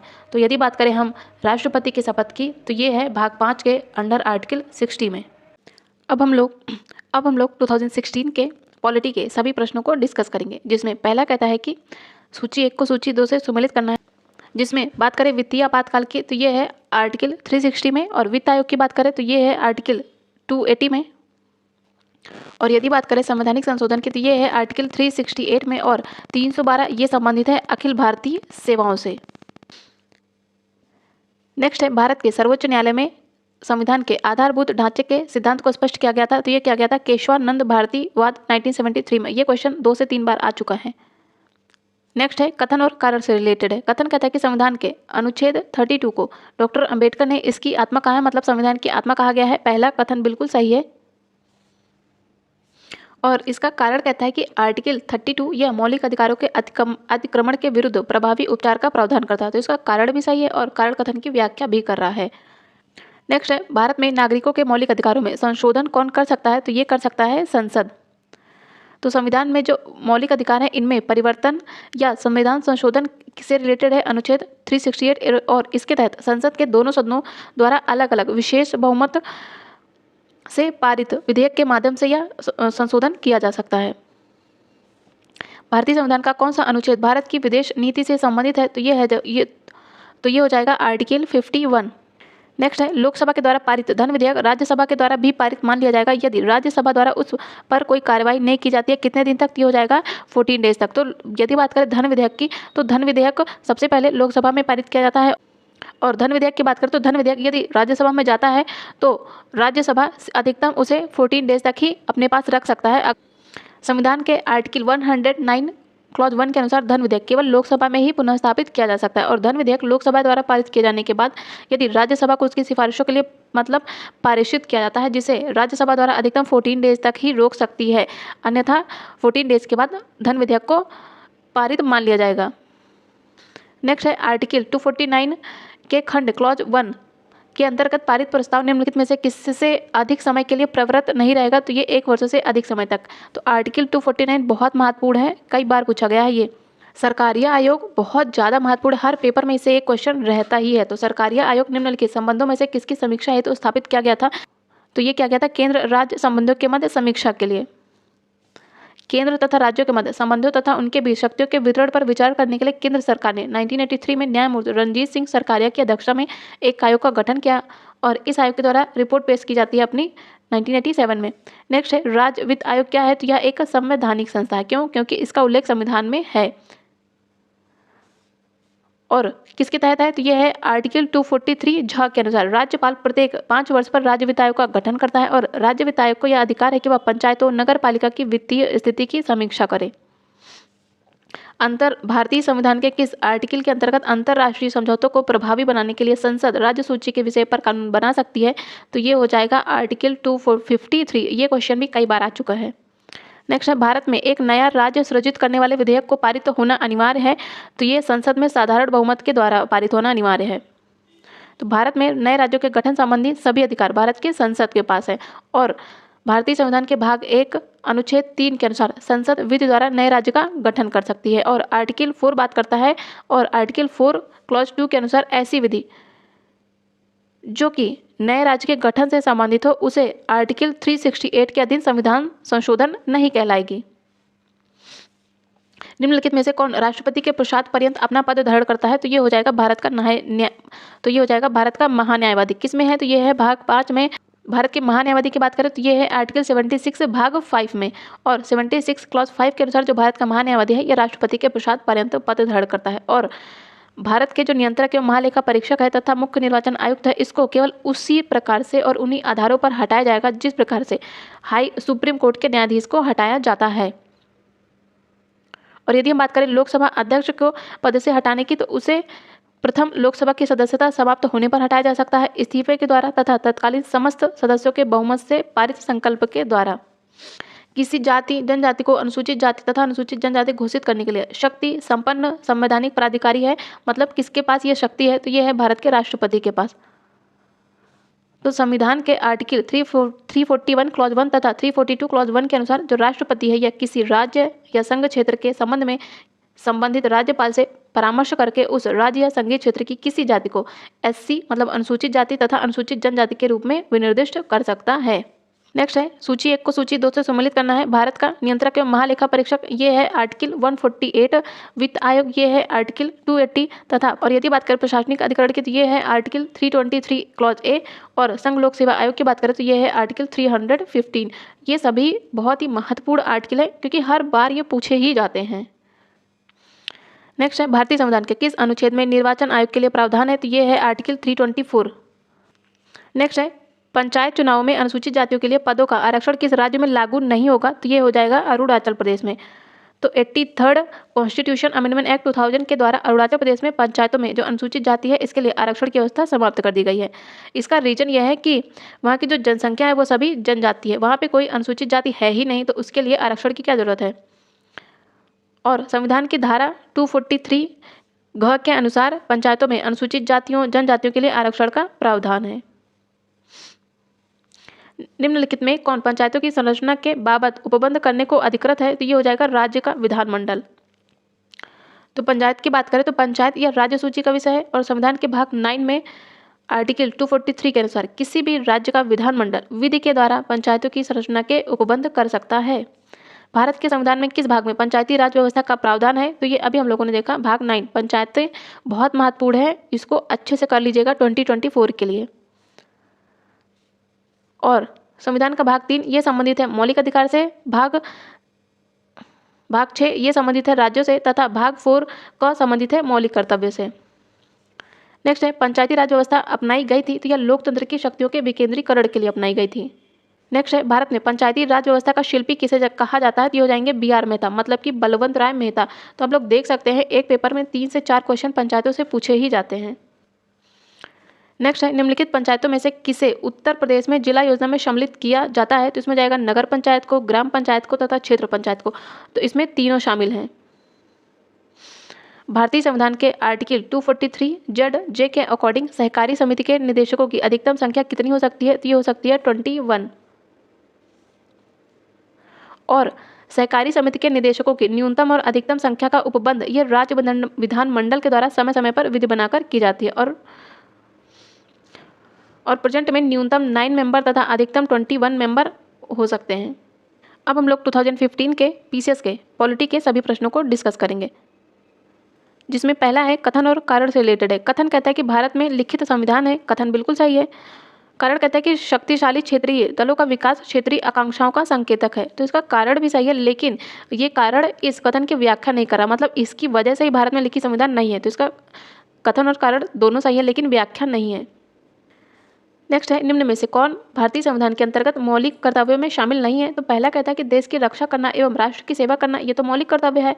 हमारी सामाजिक संस्कृति की गौरवशाली परंपरा का महत्व समझना और उसका परिरक्षण करना, ये भी मौलिक कर्तव्य है। लेकिन ग्राम पंचायतों का गठन में सहायता करना, ये मौलिक कर्तव्य नहीं है। ये है नीति के निदेशक तत्व और ये है अंडर आर्टिकल 40, तो इसका हो जाएगा ऑप्शन सी। और यदि बात करें फोर्थ की, तो सार्वजनिक संपत्ति को सुरक्षित रखना एवं हिंसा से दूर रखना, ये भी एक मौलिक कर्तव्य है। नेक्स्ट हम बात करेंगे संविधान के अंतर्गत निम्नलिखित में से कौन सा मौलिक अधिकार केवल भारतीय नागरिकों को प्राप्त है, भारत में रहने वाले विदेशियों को नहीं? तो इसमें हो जाएगा विचार एवं अभिव्यक्ति की स्वतंत्रता, ये सिर्फ और सिर्फ भारतीय नागरिकों को प्राप्त है और इसका उल्लेख है आर्टिकल 19 क्लॉज 1 में। और मूल अधिकारों के अंतर्गत आर्टिकल 15, 16, 19, 29 और 30 ये सिर्फ और सिर्फ केवल भारतीय नागरिकों को प्राप्त है। नेक्स्ट है संविधान की विषय सूचियों में दिए गए विषयों के अतिरिक्त विषयों पर कौन कानून बना सकता है? तो ये हो जाएगा संसद कानून बना सकती है। तो संविधान की 7वीं अनुसूची में 3 सूचियां हैं, संघ, राज्य और समवर्ती सूची। संघ सूची पर कानून बनाने का अधिकार केंद्र को है, राज्य सूची पर कानून बनाने का अधिकार राज्य सूची को है। लेकिन यदि बात करें समवर्ती सूची की, तो समवर्ती सूची पर केंद्र और राज्य दोनों ही कानून बना सकते हैं। लेकिन समवर्ती सूची में यदि मतभेद होता है तो उसमें जो केंद्र द्वारा बनाया गया कानून है वही मान्य होगा। लेकिन इन तीनों ही सूचियों में परिवर्तन व निर्णय का विशेषाधिकार की बात करें तो ये पार्लियामेंट के पास है और यह प्रावधान आर्टिकल 248 के तहत है। और तीनों सूचियों में वर्णित विषयों के अतिरिक्त किसी भी विषय जो कि है अवशिष्ट सूचियां, इन पर कानून बनाने का अधिकार संसद को है। नेक्स्ट है निम्न में से कौन एक भारत के संविधान का संघीय लक्षण नहीं है? तो पहला कहता है केंद्र तथा राज्यों के बीच शक्तियों का बंटवारा, ये तो संघीय लक्षण है। दूसरा कहता है कि पूर्ण रूप से लिखित संविधान, ये भी संघीय लक्षण है। लेकिन तीसरा कहता है एकहरी नागरिकता, मतलब कि भारत में है एकल नागरिकता, जो कि संघीय लक्षण नहीं है। तो इसका हो जाएगा ऑप्शन सी। निम्न में से किस राज्य में सर्वप्रथम लोकायुक्त कार्यालय की स्थापना हुई थी? तो ये हुई थी महाराष्ट्र में। नेक्स्ट है संघ की कार्यपालिका शक्ति किसमें निहित होती है? तो ये होती है राष्ट्रपति में। तो आर्टिकल 53 के अनुसार भारतीय संघ की जो कार्यपालिका शक्ति है वो राष्ट्रपति में निहित होती है। और भारत में जो संसदीय व्यवस्था है, भारत में संसदीय व्यवस्था को अपनाया गया है जो कि ब्रिटेन से लिया गया है। और राष्ट्रपति नाम मात्र की कार्यपालिका है भारत में, तथा प्रधानमंत्री तथा उसका मंत्रिमंडल ये वास्तविक कार्यपालिका होती है। नेक्स्ट है भारतीय संसद में कौन शामिल है? तो इसमें हो जाएगा लोकसभा, राज्यसभा तथा राष्ट्रपति। तो आर्टिकल 79 के अनुसार भारतीय संसद का गठन है जिसमें राष्ट्रपति और संसद के दोनों सदन होते हैं, मतलब कि राज्यसभा तथा लोकसभा। नेक्स्ट है भारत के राष्ट्रपति की अनुपस्थिति में यदि उपराष्ट्रपति उपलब्ध नहीं है तो राष्ट्रपति की तरह निम्नलिखित में से कौन कार्य करता है? तो ये कर सकते हैं भारत के प्रधान न्यायाधीश। और भारत के पहले कौन से न्यायाधीश थे जिन्होंने कार्यवाहक राष्ट्रपति के रूप में कार्य किया था? तो ये हो जाएंगे M हिदायतुल्ला। नेक्स्ट है कथन और कारण है। कथन कहता है कि राष्ट्रीय मानवाधिकार आयोग का अध्यक्ष वह व्यक्ति होता है जो भारत का मुख्य न्यायाधीश रह चुका हो। कथन पहला बिल्कुल सही है। दूसरा कारण कहता है कि उक्त आयोग, मतलब कि मानवाधिकार आयोग के अध्यक्ष का कार्यकाल 5 वर्ष तथा या 70 वर्ष की आयु पर्यंत, मतलब कि जो भी पहले हो। तो इसके कथन और कारण दोनों सही है। संविधान का निम्न अनुच्छेदों में से कौन एक उपबंधित करता है कि मत बराबर होने की दशा में लोकसभा के अध्यक्ष का मत निर्णायक होगा और वह उसका प्रयोग करेगा? तो ये हो जाएगा आर्टिकल 100। नेक्स्ट है आर्टिकल 108 के अंतर्गत लोकसभा और राज्यसभा की संयुक्त बैठक आहूत की जाती है किसके द्वारा? तो ये की जाती है राष्ट्रपति के द्वारा। और इसके अतिरिक्त यदि हम राष्ट्रपति की विधायी शक्तियों की बात करें तो लोकसभा का विघटन कर सकता है, संसद के सदनों के अधिवेशन बुला सकता है और उनका सत्रावसान कर सकता है। नेक्स्ट है भारत में मत देने का अधिकार निम्नलिखित अधिकारों में से कौन सा अधिकार है? तो यह एक वैधानिक अधिकार है। भारत में मत देने का अधिकार एक वैधानिक अधिकार है और मत देने का अधिकार जन प्रतिनिधित्व अधिनियम 1951 के तहत प्राप्त है। इसका उल्लेख 61st कॉन्स्टिट्यूशन अमेंडमेंट एक्ट में 18 वर्ष से ऊपर आयु के प्राप्त सभी नागरिकों को मत देने का अधिकार है, जो कि आर्टिकल 326 के तहत है, लेकिन आयोग के द्वारा इसे प्राकृतिक तथा वैधानिक दोनों माना गया है। नेक्स्ट है लोकसभा में एंग्लो इंडियन समुदाय के लिए आरक्षण का प्रावधान किस संविधान में किया गया है? संविधान के किस आर्टिकल में? तो ये है आर्टिकल 331 के द्वारा। लेकिन 104th कॉन्स्टिट्यूशन अमेंडमेंट एक्ट 2019 के द्वारा राष्ट्रपति के द्वारा जो लोकसभा में एंग्लो भारतीय समुदाय के सदस्यों का मनोनयन होता है, इसके प्रावधान को समाप्त कर दिया गया है। निम्नलिखित में से किस वाद ने भारतीय संविधान के मूल संरचना के सिद्धांत की रूपरेखा प्रतिपादित की थी? हो जाएंगे केशवानंद भारती बनाम केरल राज्य 1973। ये क्वेश्चन कई बार आ चुका है। और इस निर्णय को जो गोलकनाथ बनाम पंजाब राजा था, इनके निर्णय को निरस्त करके लागू किया गया था। ये निर्णय कब दिया गया था? तो ये दिया गया था 1967 में। नेक्स्ट है संसद में शून्यकाल का समय, ये होता है दोपहर 12 बजे से अपराह्न 1 बजे तक। तो ये क्वेश्चन भी रिपीटेड है और ये शून्यकाल भारत की देन है। यदि बात करें शून्यकाल की, तो संसद के दोनों सदनों में प्रश्नकाल के ठीक बाद के समय को शून्यकाल कहा जाता है और शून्यकाल का लोकसभा या राज्यसभा की प्रक्रिया या संचालन नियम में कोई उल्लेख नहीं है। व्यक्तिगत स्वतंत्रता के लिए हाई कोर्ट निम्नलिखित में से कौन सी रिट को जारी कर सकता है? तो हो जाएगा हैबियस कॉर्पस, बंदी प्रत्यक्षीकरण। तो किसी व्यक्ति को अवैध रूप से बंदी बनाए जाने पर उसे स्वतंत्रता प्रदान करने के लिए बंदी प्रत्यक्षीकरण रिट जारी की जाती है। इसके द्वारा सुप्रीम कोर्ट बंदीकरण करने वाले व्यक्ति को यह आदेश देता है कि वह बंदी किए गए व्यक्ति को सशरीर नियत स्थान तथा नियत समय पर उपस्थित करे और न्यायालय इस बात को सुनेगा और न्यायालय जो है वो उस बात को सुनेगा और यदि उसका बंदीकरण अवैध होता है तो वह शीघ्र ही आदेश जारी करता है। नेक्स्ट है कथन और कारण से रिलेटेड है। कथन कहता है कि राज्य निर्वाचन आयोग एक संवैधानिक संस्था है। ये तो करेक्ट है क्योंकि ये पीछे भी ये क्वेश्चन था। कारण कहता है कि ग्रामीण स्थानीय निकायों के निर्वाचन पर भारत के निर्वाचन आयोग का निरीक्षण रहता है। तो इसका कारण गलत है, कथन सही है क्योंकि ये भारत के नहीं, ये होता है राज्य निर्वाचन आयोग ग्रामीण स्थानीय निकायों पर। नेक्स्ट है भारत के राष्ट्रपति को महाभियोग द्वारा हटाने की प्रक्रिया किस आर्टिकल में है? तो ये है आर्टिकल 61। तो राष्ट्रपति पर महाभियोग की प्रक्रिया है आर्टिकल 61 क्लॉज 1। तो राष्ट्रपति के द्वारा संविधान के प्रावधानों के उल्लंघन पर संसद के किसी सदन के द्वारा उस पर महाभियोग लगाया जा सकता है, लेकिन इसके लिए जरूरी है कि राष्ट्रपति को 14 दिन पहले इसके लिए सूचना देनी पड़ती है और उस सूचना पर उस सदन के 1/4 मेंबर के हस्ताक्षर भी होते हैं। संसद के उस सदन जिसमें महाभियोग का प्रस्ताव पेश है उसके 2/3 सदस्यों के द्वारा यदि पारित कर देने पर प्रस्ताव दूसरे सदन में जाता है, तब दूसरा सदन राष्ट्रपति पर लगाए गए जो आरोप है उनकी जांच करता है या फिर जांच कराता है और यदि ऐसी जांच पारित हो जाती है तब राष्ट्रपति पर महाभियोग की प्रक्रिया पूरी हो जाती है और उसी तिथि से राष्ट्रपति को पद त्याग करना पड़ता है।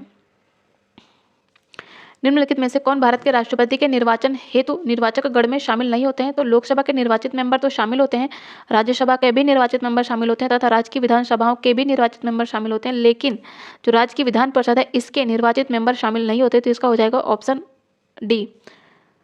तो ये आर्टिकल 54 ये राष्ट्रपति के निर्वाचक मंडल से संबंधित है, जिसमें संसद के दोनों सदनों के निर्वाचित सदस्य, राज्य की विधानसभाओं के निर्वाचित सदस्य, दिल्ली और पुडुचेरी विधानसभा के निर्वाचित सदस्य, और इन्हें अधिकार दिया गया है 70 कॉन्स्टिट्यूशन अमेंडमेंट एक्ट 1992 के द्वारा। नेक्स्ट है संविधान के किस अमेंडमेंट एक्ट के द्वारा केंद्रीय मंत्रियों की संख्या लोकसभा के कुल सदस्यों के 15% पर सीमित कर दी गई है? तो हो जाएगा 91st अमेंडमेंट एक्ट। ये सभी क्वेश्चन पूछे जा चुके हैं, रिपीटेड हैं, बस केवल इनका तरीका अलग है। नेक्स्ट है कथन और कारण से रिलेटेड है। कथन कहता है कि राज्य वित्त आयोग एक संवैधानिक निकाय है। बिल्कुल करेक्ट है क्योंकि इसकी व्याख्या की गई है आर्टिकल 243 में। कारण कहता है कि संघीय वित्त आयोग पंचायतों को वित्तीय सहायता देने के लिए संस्तुति नहीं कर सकता। तो इसका कारण गलत है लेकिन कथन सही है, क्योंकि जो संघीय वित्त आयोग है यह पंचायतों को वित्तीय सहायता देने के लिए संस्तुति कर सकता है, इसलिए कथन सही है लेकिन कारण गलत है। नेक्स्ट है, निम्नलिखित में से किसे भारत में स्थानीय स्वायत्त शासन का जनक माना जाता है? तो ये हो जाएंगे लॉर्ड रिपन। तो लॉर्ड रिपन के कार्यकाल का सबसे महत्वपूर्ण कार्य था स्थानीय स्वशासन पर सरकारी प्रस्ताव, जो कि 1882 में आया था। इनके अनुसार उसके अनुसार इन्हीं से मतलब कि स्थानीय स्वशासन से ही देश की राजनीतिक शिक्षा आरंभ होती है और प्रत्येक जिले में जिला उपविभाग, तालुका या तहसील बोर्ड बनाने का प्रावधान हुआ और नगरों में नगर पालिकाएं स्थापित की गई और इन स्थानीय संस्थाओं को निश्चित आय के साधन दिए गए। नेक्स्ट है, भारत के संविधान में उद्देशिका का विचार कहाँ से लिया गया है? तो ये बात करता है यूएसए के संविधान से। याद रखना, ये बात कर रहा है विचार की।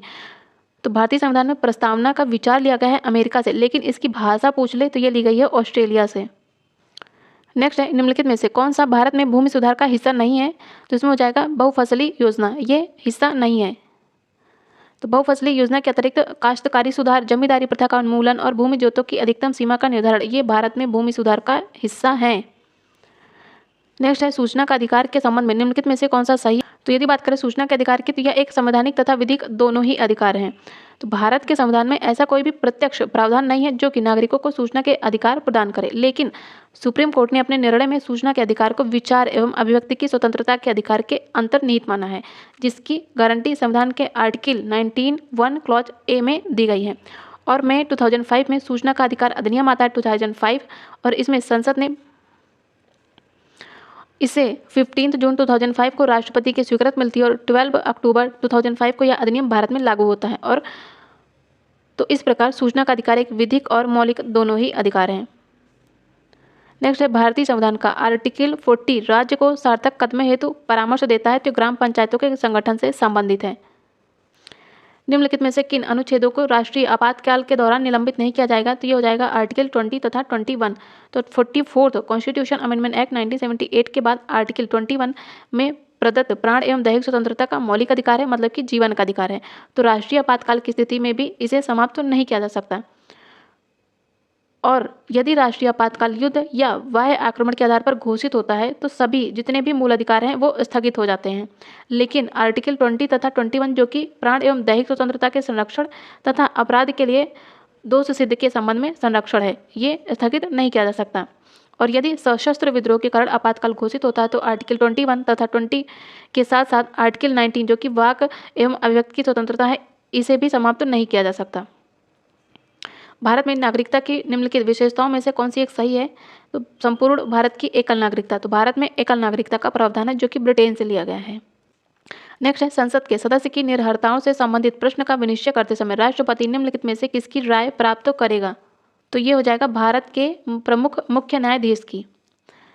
तो अनुच्छेद 103 के अनुसार संसद के सदस्यों की निर्भरताओं से संबंधित प्रश्न का विनिश्चय करते समय जो राष्ट्रपति है या निर्वाचन आयोग की राय लेगा और उसकी राय के अनुसार कार्य करेगा। नेक्स्ट है, राज्य वित्त आयोग के संबंध में निम्नलिखित कथनों में से कौन सा सही है? तो यह एक संवैधानिक संस्था है। ये क्वेश्चन कई बार पूछा जा चुका है ये। नेक्स्ट है, कथन और कारण दिया। कथन कहता है कि आर्टिकल 368 के अंतर्गत संसद संविधान के किसी भी भाग में संशोधन कर सकती है। कथन बिल्कुल सही है। कारण यह है कि संसद भारत की जनता के द्वारा निर्वाचित उच्चतम विधायी संस्था है, तो इसका कारण भी सही है, लेकिन कारण कथन की व्याख्या नहीं है। नेक्स्ट है, अगेन कथन और कारण से रिलेटेड है। कथन कहता है कि भारत का संविधान सबसे अधिक लंबा हो गया है, तो इसका कथन बिल्कुल सही है। कारण कहता है कि मौलिक अधिकारों का अध्याय अमेरिका संविधान के मॉडल से लिया गया है, तो कारण भी सही है क्योंकि मौलिक अधिकारों को भारत में अमेरिका के संविधान से लिया गया है, लेकिन इस वजह से भारत का संविधान लंबा हुआ है, इसलिए ये व्याख्या नहीं कर रहा है। किसी राज्य में राज्यपाल की नियुक्ति संविधान के किस अनुच्छेद में है? तो यह है आर्टिकल 155। तो 155 के तहत जो राष्ट्रपति है इसके द्वारा राज्यपाल की नियुक्ति की जाती है और राष्ट्रपति उस व्यक्ति को किसी राज्य का राज्यपाल नियुक्त करता है जिसे केंद्र सरकार द्वारा नामित किया जाता है। निम्नलिखित में से कौन भारत में संघ राज्य संबंध से संबंधित नहीं है? तो इसमें हो जाएगा इंद्रजीत गुप्ता समिति। तो केंद्र राज्य संबंधों पर विचार करने के लिए समय समय पर विभिन्न आयोगों तथा समितियों का गठन किया गया है, जिसमें है शीतल वाड़ समिति या प्रशासनिक सुधार आयोग 1966-69, राजमन्नार कमेटी 1969, सरकारिया आयोग 1983 तथा एम पुंछी आयोग 2003-2007। तो 1998 में इंद्रजीत गुप्ता समिति का संबंध चुनाव सुधार से था। निम्नलिखित में से किसको अपने कर्तव्यों के पालन में भारत के राज्य क्षेत्र में सभी न्यायालयों में सुनवाई का अधिकार है? तो हो जाएगा महान्यायवादी अंडर आर्टिकल 76। भारतीय संविधान की 11वीं अनुसूची किससे संबंधित है? तो ये संबंधित है पंचायतों से। निम्नलिखित में से कौन पंचायतों की वित्तीय स्थिति का पुनर्वलोकन करने के लिए वित्त आयोग का गठन करता है? तो ये करता है संबंधित राज्य का राज्यपाल। और यदि बात करें राज्य वित्त आयोग की तो ये है आर्टिकल 243I में, और ये प्रत्येक 5 वर्ष पर इसका गठन किया जाता है। भारतीय संविधान के किस अनुच्छेद में 42nd कॉन्स्टिट्यूशन अमेंडमेंट एक्ट के द्वारा मूल कर्तव्यों को शामिल किया गया था? तो हो जाएगा article 51 clause A. Andhra Pradesh पुनर्गठन विधेयक राष्ट्रपति के द्वारा अनुमोदित तथा हस्ताक्षरित कब किया गया था? तो ये किया जाता है मार्च 2014 में। असंगठित श्रमिक सामाजिक सुरक्षा अधिनियम कब पारित किया गया था? ये किया गया था 2008 में, और इस अधिनियम को 30 दिसंबर 2008 को स्वीकृति प्रदान की जाती है। और आर्थिक सर्वेक्षण के अनुसार भारत में 93% स्वरोजगारी और रोजगाररत कर्मचारियों की संख्या असंगठित क्षेत्र से जुड़ी है। शिक्षा का अधिकार अधिनियम 2009, इसका लक्ष्य शिक्षा को मुफ्त और अनिवार्य बनाना है। उन बच्चों के अधिकार के निहित हैं जो प्राथमिक स्तर तक के हैं। वन्य जीव सुरक्षा अधिनियम कब पारित किया गया था? तो ये किया गया था 1972 में, और यह अधिनियम पौधों जानवरों की प्रजातियों के संरक्षण के लिए अधिनियमित किया गया था। इस कानून के पहले भारत में केवल 5 नामित राष्ट्रीय उद्यान थे। अब हम लोग 2014 के पीसीएस के पॉलिटी के सभी प्रश्नों को डिस्कस करेंगे, जिसमें पहला है संविधान सभा के संवैधानिक सलाहकार कौन थे? तो ये थे BN राव। तो कैबिनेट मिशन जो कि भारत आता है कब? 1946 में, मार्च 1946 में, और इसी के संस्तुतियों के आधार पर भारतीय संविधान की निर्माण करने वाली संविधान सभा का गठन होता है नवंबर 1946 में। संविधान सभा के अस्थायी अध्यक्ष कौन होते हैं? ये होते हैं डॉक्टर सच्चिदानंद सिन्हा। बाद में अस्थायी अध्यक्ष बनाए जाते हैं डॉक्टर राजेंद्र प्रसाद। निम्नलिखित में से कौन संविधान प्रारूप समिति के सदस्य थे? तो इसमें हो जाएंगे N गोपालस्वामी अय्यर, इसमें हो जाएंगे N गोपालस्वामी अयंगर तथा अल्लादी कृष्णा स्वामी अय्यर। तो इसमें हो जाएगा 1 और 3।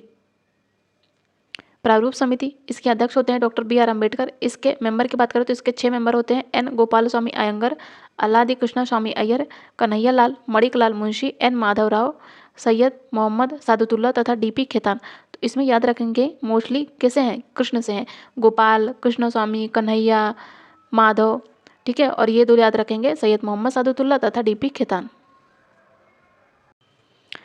निम्नलिखित में से कौन एक संवैधानिक संस्था नहीं है? तो ये हो जाएगा योजना आयोग।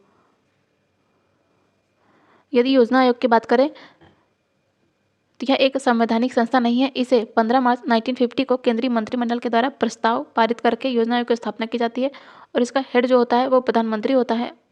लेकिन 1 जनवरी 2015 को योजना आयोग को समाप्त करके नीति आयोग का गठन किया गया। निम्नलिखित अनुच्छेदों में से कौन एक राज्य सरकार को ग्राम पंचायतों के संगठन करने के लिए निर्देशित करता है? तो हो जाएगा आर्टिकल 40। और नीति के निदेशक सिद्धांत न्यायालय में वाद्य योग्य नहीं है, और भारतीय संविधान के भाग 9 में पंचायत संबंधी प्रावधान है। भारत के राष्ट्रपति पर महाभियोग चलाने के लिए कम से कम कितने दिन पूर्व सूचना की आवश्यकता होती है? तो ये होती है 14 डेज।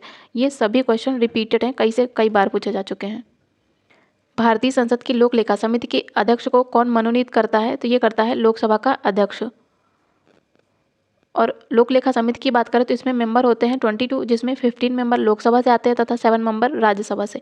और यह समिति भारत के नियंत्रक एवं महालेखा परीक्षक बात करता है कैग की। इसके द्वारा जो दिया गया लेखा परीक्षण है उसके संबंधी प्रतिवेदनों की जांच करती है लोक लेखा समिति। निम्नलिखित में से कौन राज्यसभा के विषय में सही है? पहला कहता है कि यह भंग नहीं की जा सकती, पहला बिल्कुल करेक्ट है। इसका कार्यकाल 5 वर्ष का होता है, तो इसका दूसरा गलत है। तीसरा कहता है कि प्रत्येक 2 वर्ष बाद इसके जो 1 तिहाई मेंबर होते हैं इनका कार्यकाल समाप्त हो जाता है, तो तीसरा करेक्ट है। फोर्थ कहता है कि इसके सदस्य 25 वर्ष से कम आयु के नहीं होंगे, तो इसका फोर्थ गलत है। इसका सही है 1 और 3। राज्यसभा की बात करें तो यह एक अस्थायी सदन है जो कभी भंग नहीं होती। इसके सदस्यों का कार्यकाल 6 वर्ष का होता है, और प्रत्येक 2 वर्ष के बाद 1 तिहाई मेंबर सेवानिवृत्त हो जाते हैं। और राज्यसभा की सदस्यता के लिए न्यूनतम आयु है 30 ईयर्स। भारत की संसद में कौन शामिल है? तो इसमें हो जाएगा राष्ट्रपति, राज्यसभा तथा लोकसभा। और संसद की उल्लेख किया गया है, और संसद का उल्लेख किया गया है आर्टिकल 79 में। निम्नलिखित में से कौन संसद के दोनों सदनों की संयुक्त बैठक की अध्यक्षता करता है? तो हो जाएगा लोकसभा अध्यक्ष। और इसे बुलाता कौन है? तो ये राष्ट्रपति के द्वारा बुलाया जाता है। संसद के दोनों सदनों का संयुक्त अधिवेशन किस में है? तो यह है आर्टिकल 108 में। तो आर्टिकल 118 के अनुसार संसद के दोनों सदनों की संयुक्त बैठक की अध्यक्षता लोकसभा का अध्यक्ष करता है, और लोकसभा अध्यक्ष की अनुपस्थिति में जो लोकसभा का उपाध्यक्ष है ये इसका पीठासीन होगा। निम्नलिखित मंत्रालयों में से नालंदा परियोजना किसका कार्यक्रम है? तो ये अल्पसंख्यक मंत्रालयों का कार्यक्रम है। सर्वोच्च न्यायालय का न्यायाधीश अपना पद त्याग सकता है पत्र लिखकर, किसको? तो ये हो जाएगा राष्ट्रपति को। तो आर्टिकल 124(2) क्लॉज ए के तहत सुप्रीम कोर्ट का न्यायाधीश पद त्याग सकता है राष्ट्रपति को संबोधित करके। निम्नलिखित में से किस वाद में भारतीय संविधान के मूल ढांचे की अवधारणा को प्रतिपादित किया गया था? तो इसमें हो जाएंगे केशवानंद भारतीवाद केरल राज्य 1973, कई बार पूछा गया ये। निम्नलिखित में से किस एक एक्ट के द्वारा भारत में संघीय न्यायालय की स्थापना की जाती है? तो ये की जाती है 1935 के तहत, जो कि इसमें ऑप्शन में नहीं है, इसलिए इसमें हो जाएगा नन ऑफ द अबव। और भारत सरकार अधिनियम 1935 के अंतर्गत संघीय न्यायालय की स्थापना होती है और इसके पहले मुख्य न्यायाधीश होते हैं सर मोरिस गेवियर। निर्वाचन आयुक्त तो हटाया जा सकता है, तो यह मुख्य निर्वाचन आयुक्त के परामर्श पर राष्ट्रपति के द्वारा। संविधान का भाग 15 आर्टिकल 324 से लेकर 329 में निर्वाचन से संबंधित उपबंध है। निर्वाचन आयोग का गठन मुख्य निर्वाचन आयुक्त तथा अन्य निर्वाचन आयुक्त से होता है। इनकी नियुक्ति राष्ट्रपति के द्वारा होती है और निर्वाचन आयुक्त या मुख्य निर्वाचन आयुक्त के परामर्श पर राष्ट्रपति के द्वारा हटाया जाता है। नेक्स्ट है, किसी राजनीतिक दल को क्षेत्रीय दल के रूप में मान्यता दी जाती है यदि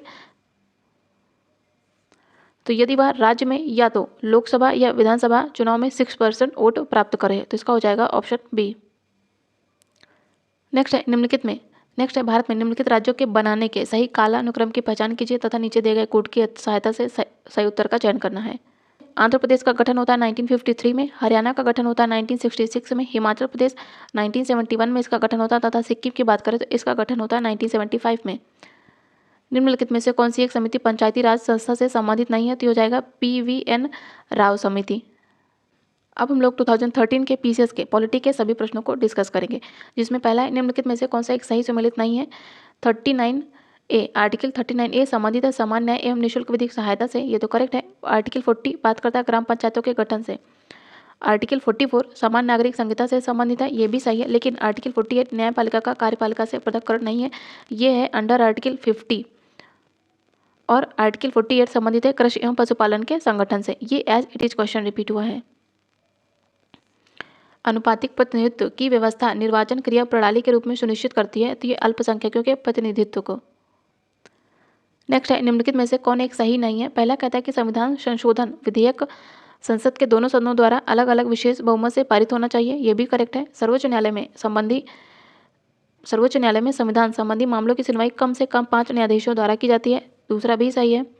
थर्ड कहता है कि प्रेस की स्वतंत्रता मूलाधिकार, वाक स्वतंत्रता और अभिव्यक्ति स्वतंत्रता में शामिल है, तो इसका थर्ड भी सही है।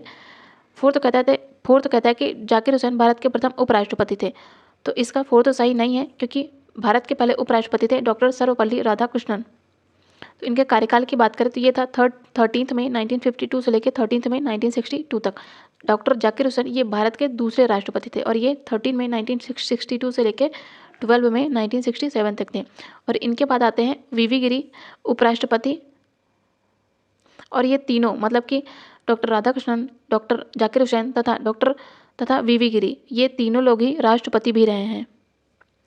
भारतीय संविधान के निम्नलिखित अनुच्छेदों में से किस एक के अंतर्गत विधान परिषद की स्थापना या समाप्ति की व्यवस्था है? तो हो जाएगा आर्टिकल 169 में। तो आर्टिकल 169 के अनुसार किसी राज्य में विधान परिषद के निर्माण एवं उत्पादन के लिए संसद विधि बना सकती है, लेकिन इसके लिए उस राज्य के विधानसभा के द्वारा उसकी कुल सदस्य संख्या के बहुमत के द्वारा तथा उपस्थित एवं मतदान करने वाले सदस्यों की संख्या के कम से कम 2/3 बहुमत द्वारा इस आशय का प्रस्ताव पारित किया जाना आवश्यक है। नेक्स्ट है, उत्तर प्रदेश विधान परिषद की संपूर्ण सदस्य संख्या कितनी है? तो ये हो जाएगा 100। निम्नलिखित राज्यों में से किसमें 1967 से लेकर 1971 के मध्य अधिकतम गठबंधन सरकारें बनाने का रिकॉर्ड है? तो हो जाएगा बिहार। निम्नलिखित में से कौन एक संवैधानिक निकाय नहीं है? तो ये हो जाएगा योजना आयोग। निम्नलिखित में से कौन राज्य सरकार तथा स्थानीय शासन के बीच राजस्व बंटवारे के लिए उत्तरदायी है? तो ये हो जाएगा राज्य वित्त आयोग। किस आर्टिकल में ये है? आर्टिकल 243I में। अनुसूचित जातियों और अनुसूचित जनजातियों के लिए एक राष्ट्रीय आयोग गठित करने का प्रावधान संविधान के किस आर्टिकल में है? तो ये है आर्टिकल 338 तथा 338A। बॉम्बे, मद्रास, कलकत्ता में हाई कोर्ट की स्थापना कब होती है? ये होती है 1861 में। और भारत में प्रतिनिधि शासन की शुरुआत भी इसी एक्ट के द्वारा होती है। इसी एक्ट के अधीन भारतीय high court act, the Indian high court act पारित किया जाता है। इसके द्वारा बम्बई, कलकत्ता तथा मद्रास में एक हाई कोर्ट तथा अवशिष्ट क्षेत्रों के लिए एक न्यायालय स्थापित करने का अधिकार दिया जाता है। भारत के सर्वोच्च न्यायालय के संबंध में निम्नलिखित में से कौन सा एक सही है? तो इसका मूल अपीली और परामर्श क्षेत्राधिकार है, तो इसका हो जाएगा ऑप्शन डी। तो भारत के सुप्रीम कोर्ट को प्रारंभिक क्षेत्राधिकार है, अपीली क्षेत्राधिकार, परामर्शी, पुनर्विचार संबंधी क्षेत्राधिकार है। और भारतीय संविधान के आर्टिकल 124 के अंतर्गत एक सुप्रीम कोर्ट की व्यवस्था है। और भारत के वर्तमान सुप्रीम कोर्ट की स्थापना दिल्ली में की गई थी 28 जनवरी 1950 को। और संपूर्ण भारतीय राज्य क्षेत्र के लिए एकल न्यायपालिका की व्यवस्था है, जिसके शीर्ष पर है सुप्रीम कोर्ट। किस समिति ने लोकतांत्रिक विकेंद्रीकरण और पंचायत राज की सिफारिश की और उसका सभापति कौन थे? तो ये हो जाएंगे बलवंत राय मेहता। समिति का गठन कब हुआ था? तो ये हुआ था 1957 में। पंचायत समिति के सदस्य यह प्रत्यक्ष रूप से जनता के द्वारा निर्वाचित किए जाते हैं। संसद के सूचना के अधिकार अधिनियम को भारत के राष्ट्रपति की स्वीकृति कब प्राप्त होती है? ये होती है 15 जून 2005 को। ये करंट बेस्ड क्वेश्चन था। हमारे संविधान के किस भाग में 3 सोपानों में पंचायतें बनाने की संकल्पना की गई है? तो ये है भाग 9 में। कई बार पूछा गया ये क्वेश्चन। तो भारतीय संविधान में 395 आर्टिकल, 12 अनुसूचियां तथा 22 भाग हैं। और भाग 9 ये पंचायती राज व्यवस्था से तथा 9 का नगरीय स्थानीय स्वशासन से संबंधित है। 73 कॉन्स्टिट्यूशन अमेंडमेंट एक्ट 1992 के द्वारा पंचायती राज को संवैधानिक दर्जा दिया जाता है तथा 74 के द्वारा स्थानीय शासन मतलब कि नगर पालिका को संवैधानिक आधार दिया जाता है। यदि बात करें भाग 10 की, तो यह अनुसूचित जाति और जनजाति से संबंधित है। भाग 11 संघ राज्य संबंधित से संबंधित है। और भाग 12 वित्त संविदा, संपत्ति संविदा और वाद से संबंधित है। अब हम लोग 2012 के पीसीएस के पॉलिटी के सभी प्रश्नों को डिस्कस करेंगे, जिसमें पहला है संसद राज्य सूची के विषय के संबंध में कानून बना सकती है कब? यदि राज्यसभा ऐसा संकल्प पारित करती है तो। किसके तहत है? तो ये है आर्टिकल 249। कई बार पूछा गया है ये। निम्नलिखित में से किस वाद में सुप्रीम कोर्ट ने धारणा प्रस्तुत की कि उद्देशिका संविधान का भाग है? तो ये कहा गया था बोम्मई बनाम यूनियन ऑफ इंडिया। तो बोम्मई बनाम यूनियन ऑफ इंडिया के मामले में उच्चतम न्यायालय के न्यायमूर्ति होते हैं रामास्वामी। इन्होंने कहा कि उद्देशिका संविधान का अंग है। और केशवानंद भारतीवाद, इसमें भी उद्देशिका को संविधान का अंग घोषित किया गया। लेकिन जो बेरूबारी मामला था, इसमें कहा गया कि उद्देशिका संविधान निर्माताओं के मन की कुंजी है। राज्य विधानसभा में कोई भी धन विधेयक पुनः स्थापित नहीं किया जा सकता बगैर राज्य के राज्यपाल की संस्तुति के। तो भारतीय संविधान के अनुच्छेद 207 आई के अनुसार राज्य विधानसभा में कोई भी धन विधेयक राज्यपाल की सिफारिश से पुनः स्थापित या फिर प्रस्तावित किया जा सकता है, अन्यथा नहीं किया जा सकता। और ऐसा उपबंध करने वाला विधेयक विधान परिषद में पुनः स्थापित नहीं किया जाएगा। निम्नलिखित में से कौन भारत के उपराष्ट्रपति का निर्वाचन करता है? तो इसमें हो जाएगा लोकसभा के सदस्य, राज्यसभा के सदस्य। इसमें विधानसभाओं के सदस्य और विधान परिषद के सदस्य शामिल नहीं होते हैं। इसमें सिर्फ होते हैं लोकसभा तथा राज्यसभा। और इसमें निर्वाचित तथा मनोनीत दोनों ही मेंबर शामिल होते हैं। लेकिन यदि हम राष्ट्रपति की बात करें तो उसमें लोकसभा प्लस राज्यसभा के सिर्फ और सिर्फ निर्वाचित मेंबर शामिल होते हैं। नेक्स्ट है संविधान के अंतर्गत उच्चतम न्यायालय से विधि के प्रश्न पर राय लेने का अधिकार किसको है? तो ये है राष्ट्रपति को। तो आर्टिकल 143 के तहत सुप्रीम कोर्ट से विधि के प्रश्न पर राय लेने का अधिकार है राष्ट्रपति को। लोकसभा और राज्यसभा की संयुक्त बैठक किसके द्वारा आहूत की जाती है? तो ये की जाती है राष्ट्रपति के द्वारा। लेकिन इसकी अध्यक्षता किसके द्वारा की जाती है? तो अध्यक्षता की जाती है लोकसभा के अध्यक्ष के द्वारा। धन विधेयक कहाँ पुनः स्थापित किया जाता है? तो ये किया जाता है लोकसभा में। राज्यसभा में धन विधेयक को पुनः स्थापित नहीं किया जा सकता है। धन विधेयक की बात करें तो ये है आर्टिकल 110 में। किस सदन के सदस्यों के द्वारा बहुमत से अविश्वास प्रस्ताव पास होने पर मंत्रिपरिषद को त्यागपत्र देना होगा? तो हो जाएगा लोकसभा के। और भारतीय संविधान में जो मंत्रिपरिषद होती है यह लोकसभा के प्रति उत्तरदायी होती है। निम्नलिखित में से कौन राज्यपाल की नियुक्ति करता है? तो ये जो भारत के राष्ट्रपति होते हैं ये राज्यपाल की नियुक्ति करते हैं। और जो राज्यपाल होता है भारत के राष्ट्रपति के पश्चात पर्यंत पद धारण करता है। नेक्स्ट है मंत्रिपरिषद सामूहिक रूप से किसके प्रति उत्तरदायी होती है? तो अभी हम लोगों ने देखा लोकसभा के प्रति। किसके तहत? अंडर आर्टिकल 75(3) के तहत। निम्नलिखित में से किसके द्वारा भारत के नियंत्रक एवं महालेखा परीक्षक के पद का सृजन किया गया था? तो ये किया गया था संविधान के द्वारा, क्योंकि इसकी व्यवस्था है भारतीय संविधान में। किसमें? Under article 148। नेक्स्ट है निम्नलिखित में से किस बात में सुप्रीम कोर्ट ने यह धारणा व्यक्त की कि मूल अधिकार व्यक्ति को जैसा उसे सबसे अच्छा लगे उस तरह अपनी जिंदगी की रूपरेखा तैयार करने के लिए सक्षम बनाते हैं? तो ये कहा गया था गोलकनाथ बनाम स्टेट ऑफ पंजाब। उच्चतम न्यायालय में संविधान के निर्वाचन से संबंधित मामले की सुनवाई करने के लिए न्यायाधीशों की संख्या कम से कम कितनी होनी चाहिए? तो ये होनी चाहिए 5। भारत के मुख्य निर्वाचन आयुक्त की पदावधि क्या होती है? तो ये होती है 6 वर्ष या 65 वर्ष की आयु तक, जो भी पहले हो। और यदि बात करें भारत के मुख्य निर्वाचन आयुक्त की तो ये हो जाएगा आर्टिकल 324(2). निम्नलिखित में से कौन संवैधानिक प्राधिकरण है? तो इसमें हो जाएगा राज्य निर्वाचन आयोग, राज्य वित्त आयोग तथा जिला पंचायत। लेकिन राज्य निर्वाचन अधिकारी यह संवैधानिक प्राधिकरण नहीं है, इसका हो जाएगा 1, 2 और 3। तो संविधान के अनुच्छेद 243 के तहत राज्य निर्वाचन आयोग तथा राज्य निर्वाचन आयुक्त है, और अनुच्छेद 243 के तहत राज्य वित्त आयोग, 243 के तहत जिला पंचायत होता है। निम्न में से किस राज्य में पंचायती राज का शुभारंभ सबसे पहले होता है? तो ये होता है राजस्थान में। उत्तर प्रदेश में पंचायती राज संस्थाओं में महिलाओं के लिए आरक्षित स्थानों की संख्या कितनी है? तो ये हो जाएगा कुल स्थानों का 1/3। अब हम लोग 2011 के पॉलिटी के पीसीएस के सभी प्रश्नों को डिस्कस करेंगे, जिसमें पहला है निम्नलिखित में से किसे संसद को संबोधित करने का अधिकार प्राप्त है? तो ये हो जाएगा भारत का महान्यायवादी। किसमें है? तो ये है भाग 5 अंडर आर्टिकल 76। इसकी नियुक्ति किसके द्वारा होती है? राष्ट्रपति के प्रसाद पर्यंत। भारत की संसद के संबंध में निम्नलिखित में से कौन सा एक सही नहीं है? संविधान में एक संसदीय प्रणाली की सरकार का प्रावधान है, ये तो करेक्ट है। संसद का सर्वप्रमुख कार्य है मंत्रिमंडल का प्रावधान करना, दूसरा भी सही है। तीसरा कहता है कि मंत्रिमंडल की सदस्यता निम्न सदन तक सीमित है, तो इसका तीसरा गलत है, क्योंकि जो मंत्रिमंडल का सदस्य है वो लोकसभा और राज्यसभा दोनों में से किसी में भी हो सकता है।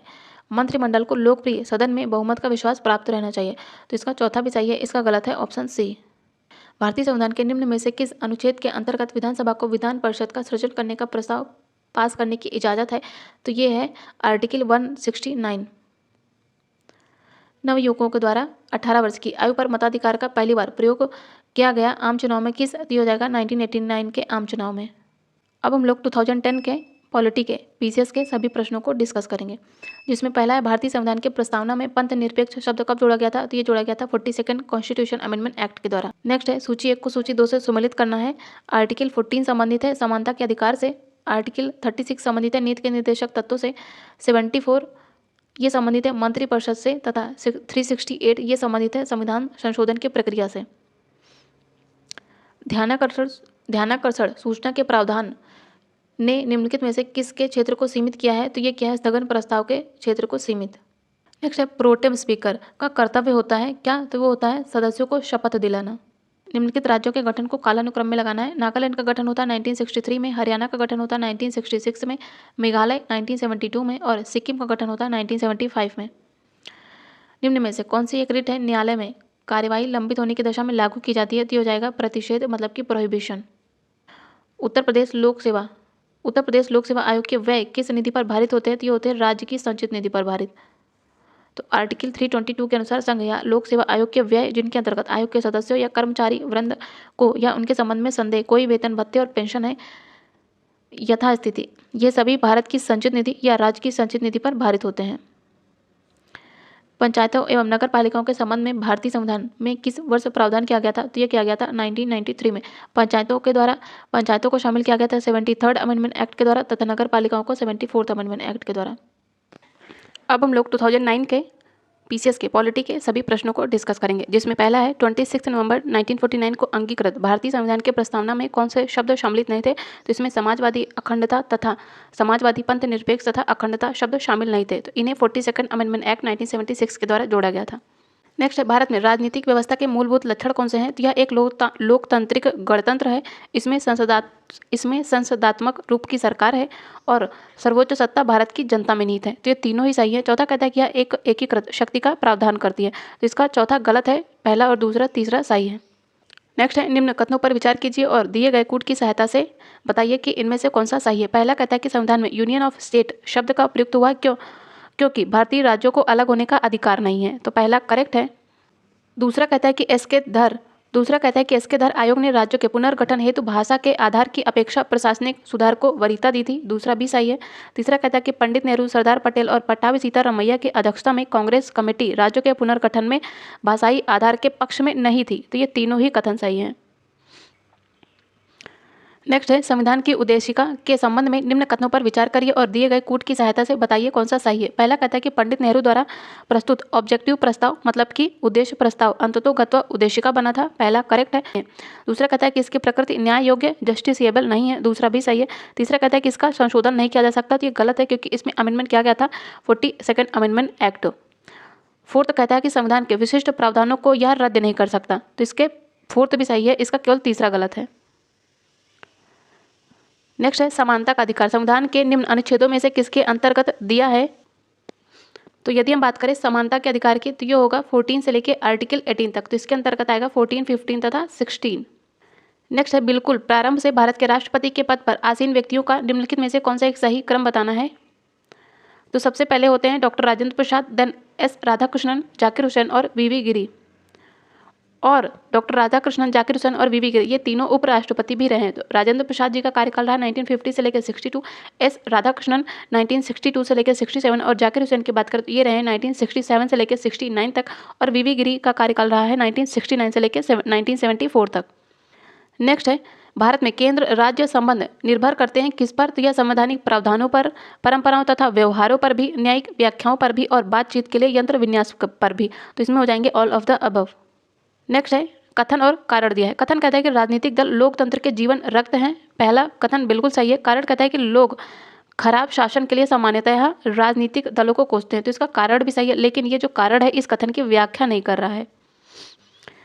नेक्स्ट है भारत के संविधान के अंतर्गत विषयों तथा संबंधित सूची के बारे में निम्न युग्मों में से कौन सा एक सही सुमेलित नहीं है? पहला कहता है कि 1 समवर्ती सूची का विषय है, ये भी करेक्ट है। समवर्ती सूची पर कानून बनाने का अधिकार संघ तथा राज्य दोनों का होता है। शेयर बाजार ये समवर्ती सूची का नहीं, ये है संघ सूची का विषय और संघ सूची पर कानून बनाने का अधिकार केंद्र को होता है, तो इसका ऑप्शन बी सही नहीं है। यदि बात करें हम डाकघर बैंक की तो ये संघ सूची का विषय और जन स्वास्थ्य मतलब कि पब्लिक हेल्थ ये स्टेट लिस्ट का विषय है। स्टेट लिस्ट पर कानून बनाने का अधिकार राज्य को है।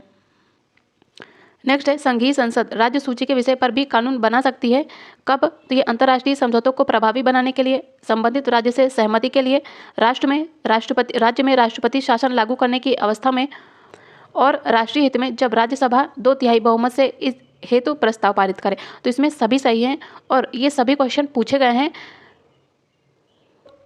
तो यदि बात करें अंतर्राष्ट्रीय समझौतों को प्रभावी बनाने के लिए कानून, तो ये है आर्टिकल 253 और आर्टिकल 252 बात करता है संबंधित राज्य की सहमति से और 357 बात करता है राज्य में राष्ट्रपति शासन लागू करने की अवस्था में कानून बना सकता है और 249 बात करता है कि राष्ट्रीय हित में जब राज्यसभा 2/3 बहुमत से इस हेतु प्रस्ताव पारित कर दे तब संसद इस पर कानून बना सकते हैं। तो ये सभी आर्टिकल बहुत महत्वपूर्ण है, कई बार रिपीट हुए हैं ये।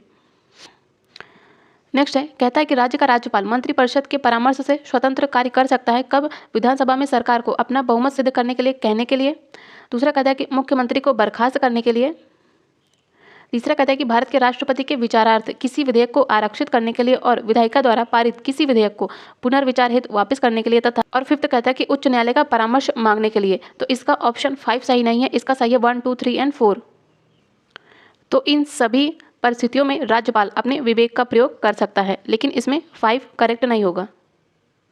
नेक्स्ट है उच्च या उच्चतम न्यायालय के प्रथम न्यायाधीश जिन्होंने अपनी परिसंपत्ति को जनता के सामने स्वेच्छा से रखा था, हो जाएंगे न्यायमूर्ति के कन्नन। नेक्स्ट है यूपी में किसी नगर का मेयर नगर का प्रथम नागरिक होता है और नगर निगम का पदेन सदस्य होता है तथा कार्यकारिणी समिति का पदेन सभापति भी होता है, लेकिन यह कार्यपालिका मशीनरी पर पूरे नियंत्रण रखता है। ये सही नहीं है, इसका सही है 1, 2 एंड 3।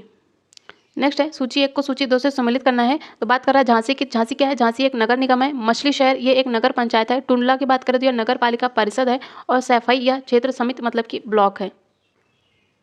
अब हम लोग 2008 के पीसीएस के पॉलिटी के सभी प्रश्नों को डिस्कस करेंगे, जिसमें पहला कहता है कि राष्ट्रीय विकास परिषद का गठन कब हुआ था? तो ये किया गया था 6 अगस्त 1952 को। तो राज्यों तथा केंद्र के बीच शक्तियों के विभाजन को देखते हुए योजना तैयार करने में राज्यों की भागीदारी सुनिश्चित करने के लिए 6 अगस्त 1952 को राष्ट्रीय विकास परिषद की स्थापना की जाती है। संविधान के प्रथम अनुच्छेद के अनुसार भारत क्या है? तो भारत राज्यों का संघ है, यूनियन ऑफ स्टेट है। वह राज्य जहां विधान परिषद नहीं है कौन सा हो जाएगा? तो ये हो जाएगा राजस्थान। तो आर्टिकल 169 के अधीन संसद विधि द्वारा किसी राज्य में विधान परिषद के उत्पादन या सृजन का उपबंध कर सकती है और संसद को यह शक्ति है कि वह किसी राज्य में जिसमें विधान परिषद नहीं है उस परिषद का सृजन करे और संसद विधान परिषद के उत्पादन या सृजन के लिए विधि तभी बना सकती है जब राज्य की विधानसभा एक विनिर्दिष्ट संकल्प पारित करती है तब। और प्रेजेंट में 6 राज्य ऐसे हैं जहां पे विधान परिषद है, जिसमें आता है यूपी और बिहार, महाराष्ट्र और कर्नाटक, आंध्र प्रदेश तथा तेलंगाना। तो इनको 2-2 के पेयर में याद रख सकते हैं। तो यूपी और बिहार, महाराष्ट्र और कर्नाटका तथा आंध्र प्रदेश और तेलंगाना, ये दोनों अपनी बाउंड्री शेयर करते हैं। महाराष्ट्र कर्नाटक के साथ बाउंड्री शेयर करता है तथा आंध्र प्रदेश तेलंगाना के साथ, तो इनको बस याद रख सकते हैं। और इन राज्यों में विधान परिषद में सदस्यों की संख्या राज्य विधानसभा की कुल संख्या के 1/3 से अधिक व 40 से कम सदस्य नहीं होंगे। ये है आर्टिकल 171। नेक्स्ट है दल बदल निरोधक अधिनियम किस तिथि को पारित किया गया था, तो ये हो जाएगा 15 फरवरी 1985 को। नेक्स्ट है भारतीय संविधान का कौन सा भाग संविधान की आत्मा कहलाता है, तो ये हो जाएगा उद्देशिका। उद्देशिका को संविधान की आत्मा कहा गया है। नेक्स्ट है भारतीय संविधान के किस अनुच्छेद के अंतर्गत राष्ट्रपति को अधिकार है कि वह किसी बिल पर अपनी अनुमति रोक सकता है, तो हो जाएगा आर्टिकल 111। नेक्स्ट है कथन और कारण दिया। कथन कहता है कि केंद्र राज्य संबंधों पर पुनर्विचार की मांग बढ़ती रही है। कथन बिल्कुल करेक्ट है। कारण उसका यह है कि राज्यों के पास विकास कार्यों के लिए पर्याप्त साधन नहीं था, तो इसका कारण भी सही है और ये कारण कथन की व्याख्या भी कर रहा है। नेक्स्ट है सरकारीय आयोग गठित हुआ था किसकी समीक्षा करने के लिए, तो ये हुआ था संघ और राज्यों के मध्य संबंधों की समीक्षा करने के लिए। नेक्स्ट है भारत का सर्वोच्च न्यायालय एक अभिलेख न्यायालय है, इसका आशय क्या है, तो इसका अर्थ है कि इसके सभी निर्णयों का साक्ष्यात्मक मूल्य होता है और इस पर किसी भी न्यायालय में प्रश्न चिन्ह नहीं लगाया जा सकता। साथ ही सुप्रीम कोर्ट को अपनी अवमानना करने वाले लोगों को दंडित करने की शक्ति भी है, तो इसके बी और सी दोनों करेक्ट हैं। यदि बात करें सुप्रीम कोर्ट के अभिलेख न्यायालय की, तो ये है आर्टिकल 129 में। नेक्स्ट है न्यायिक पुनर्विलोकन की व्याख्या कहाँ कहाँ है, तो ये भारत तथा यूएसए दोनों में है। तो न्यायिक पुनर्विलोकन की व्यवस्था ली कहाँ से गई है, तो यूएसए से ली गई है भारत में। और यदि बात करें न्यायिक पुनर्विलोकन की, तो यह न्यायालयों की वह शक्ति है जिसके द्वारा वे विधानमंडल के कानूनों तथा कार्यपालिका के आदेशों की जांच कर सकते हैं, और यदि ये कानून अथवा आदेश संविधान के विरुद्ध हो तो उनको असंवैधानिक और अवैध घोषित भी कर सकते हैं। भारतीय संविधान के द्वारा सुप्रीम कोर्ट साथ ही हाई कोर्ट को भी न्यायिक पुनर्विलोकन की शक्ति प्रदान है, लेकिन भारत में जो न्यायिक पुनर्विलोकन है ये इसका क्षेत्र बहुत ही व्यापक नहीं है एज कम्पेयर टू यूएसए। और भारत में न्यायिक पुनर्विलोकन का आधार इससे रिलेटेड आर्टिकल है 13, 32 तथा 137। अब हम लोग 2007 के पॉलिटी के सभी प्रश्नों को डिस्कस करेंगे, जिसमें पहला है वह कौन राष्ट्रवादी नेता थे जो 1925 में केंद्रीय विधानसभा के अध्यक्ष या स्पीकर चुने गए थे, तो ये हो जाएंगे विट्ठल भाई पटेल। नेक्स्ट है कथन और कारण से रिलेटेड है। कथन कहता है कि भारतीय संविधान अर्ध संघात्मक है। इसका कारण यह है कि भारतीय संविधान ना तो संघात्मक है और ना ही एकात्मक है,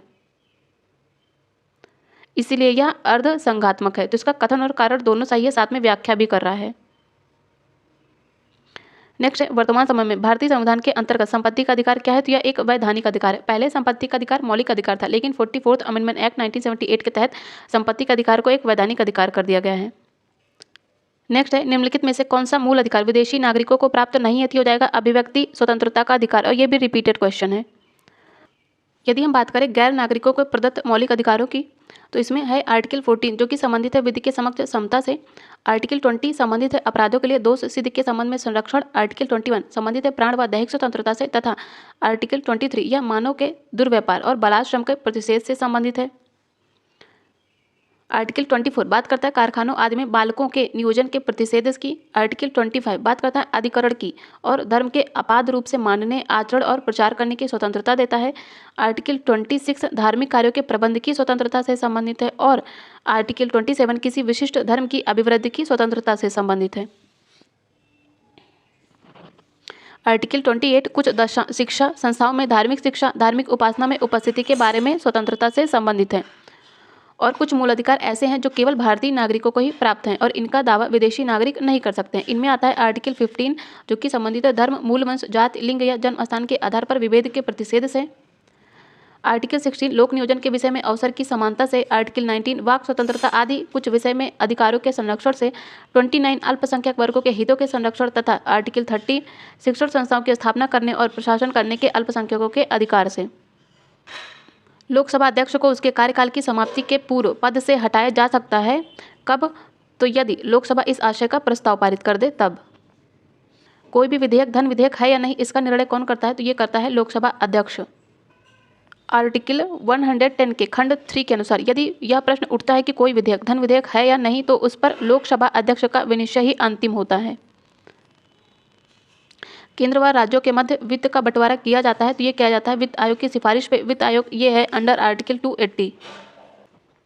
अब हम लोग 2006 के पॉलिटी के पीसीएस के सभी प्रश्नों को डिस्कस करेंगे, जिसमें पहला है भारतीय संविधान सभा के प्रथम दिन के अधिवेशन की अध्यक्षता किसके द्वारा की जाती है? तो ये की जाती है डॉक्टर सच्चिदानंद सिन्हा। तो ये होते हैं अस्थायी अध्यक्ष। तो अस्थायी अध्यक्ष कौन बनते हैं? तो ये बनते हैं डॉक्टर राजेंद्र प्रसाद।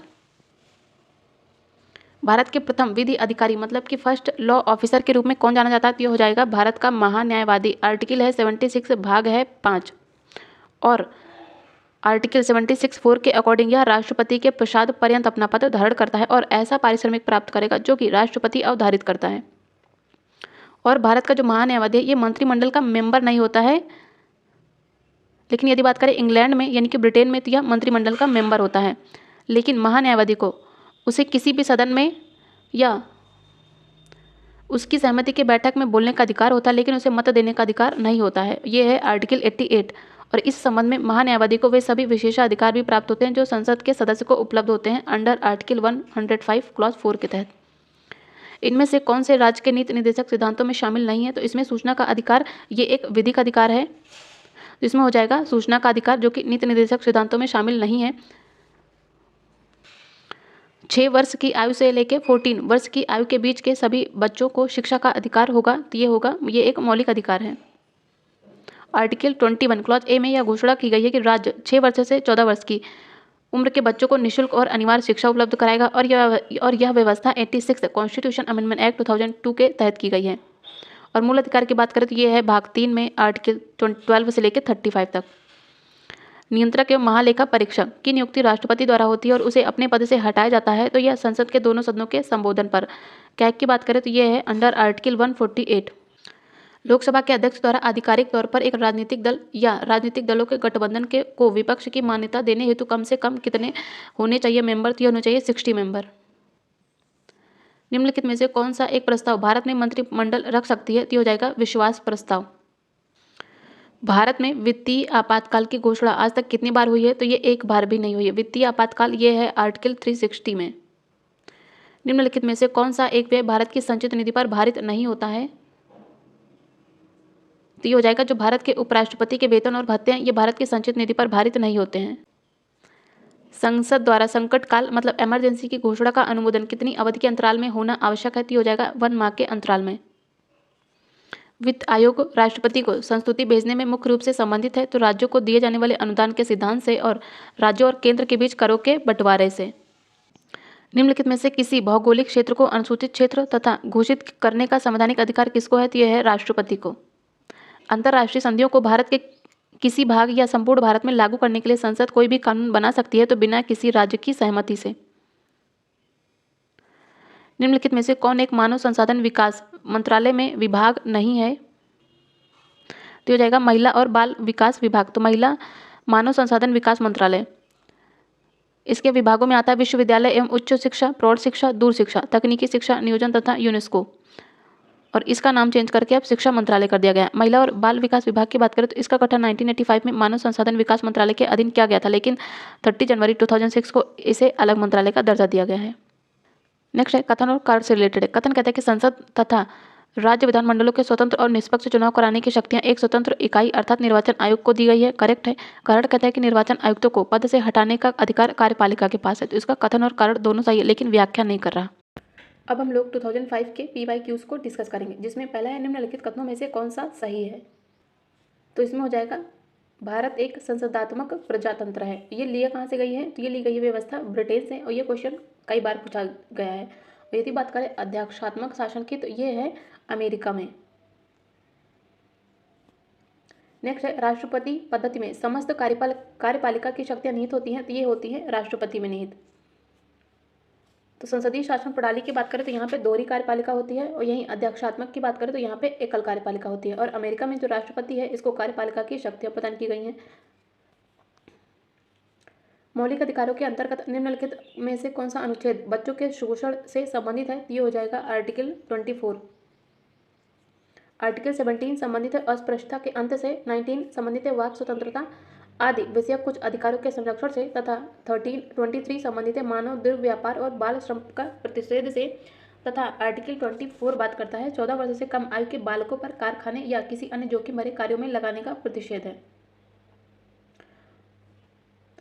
नेक्स्ट है राष्ट्रपति का रिक्त स्थान भर लिया जाना चाहिए। तो ये तो ये हो जाएगा 6 मंथ के अंदर।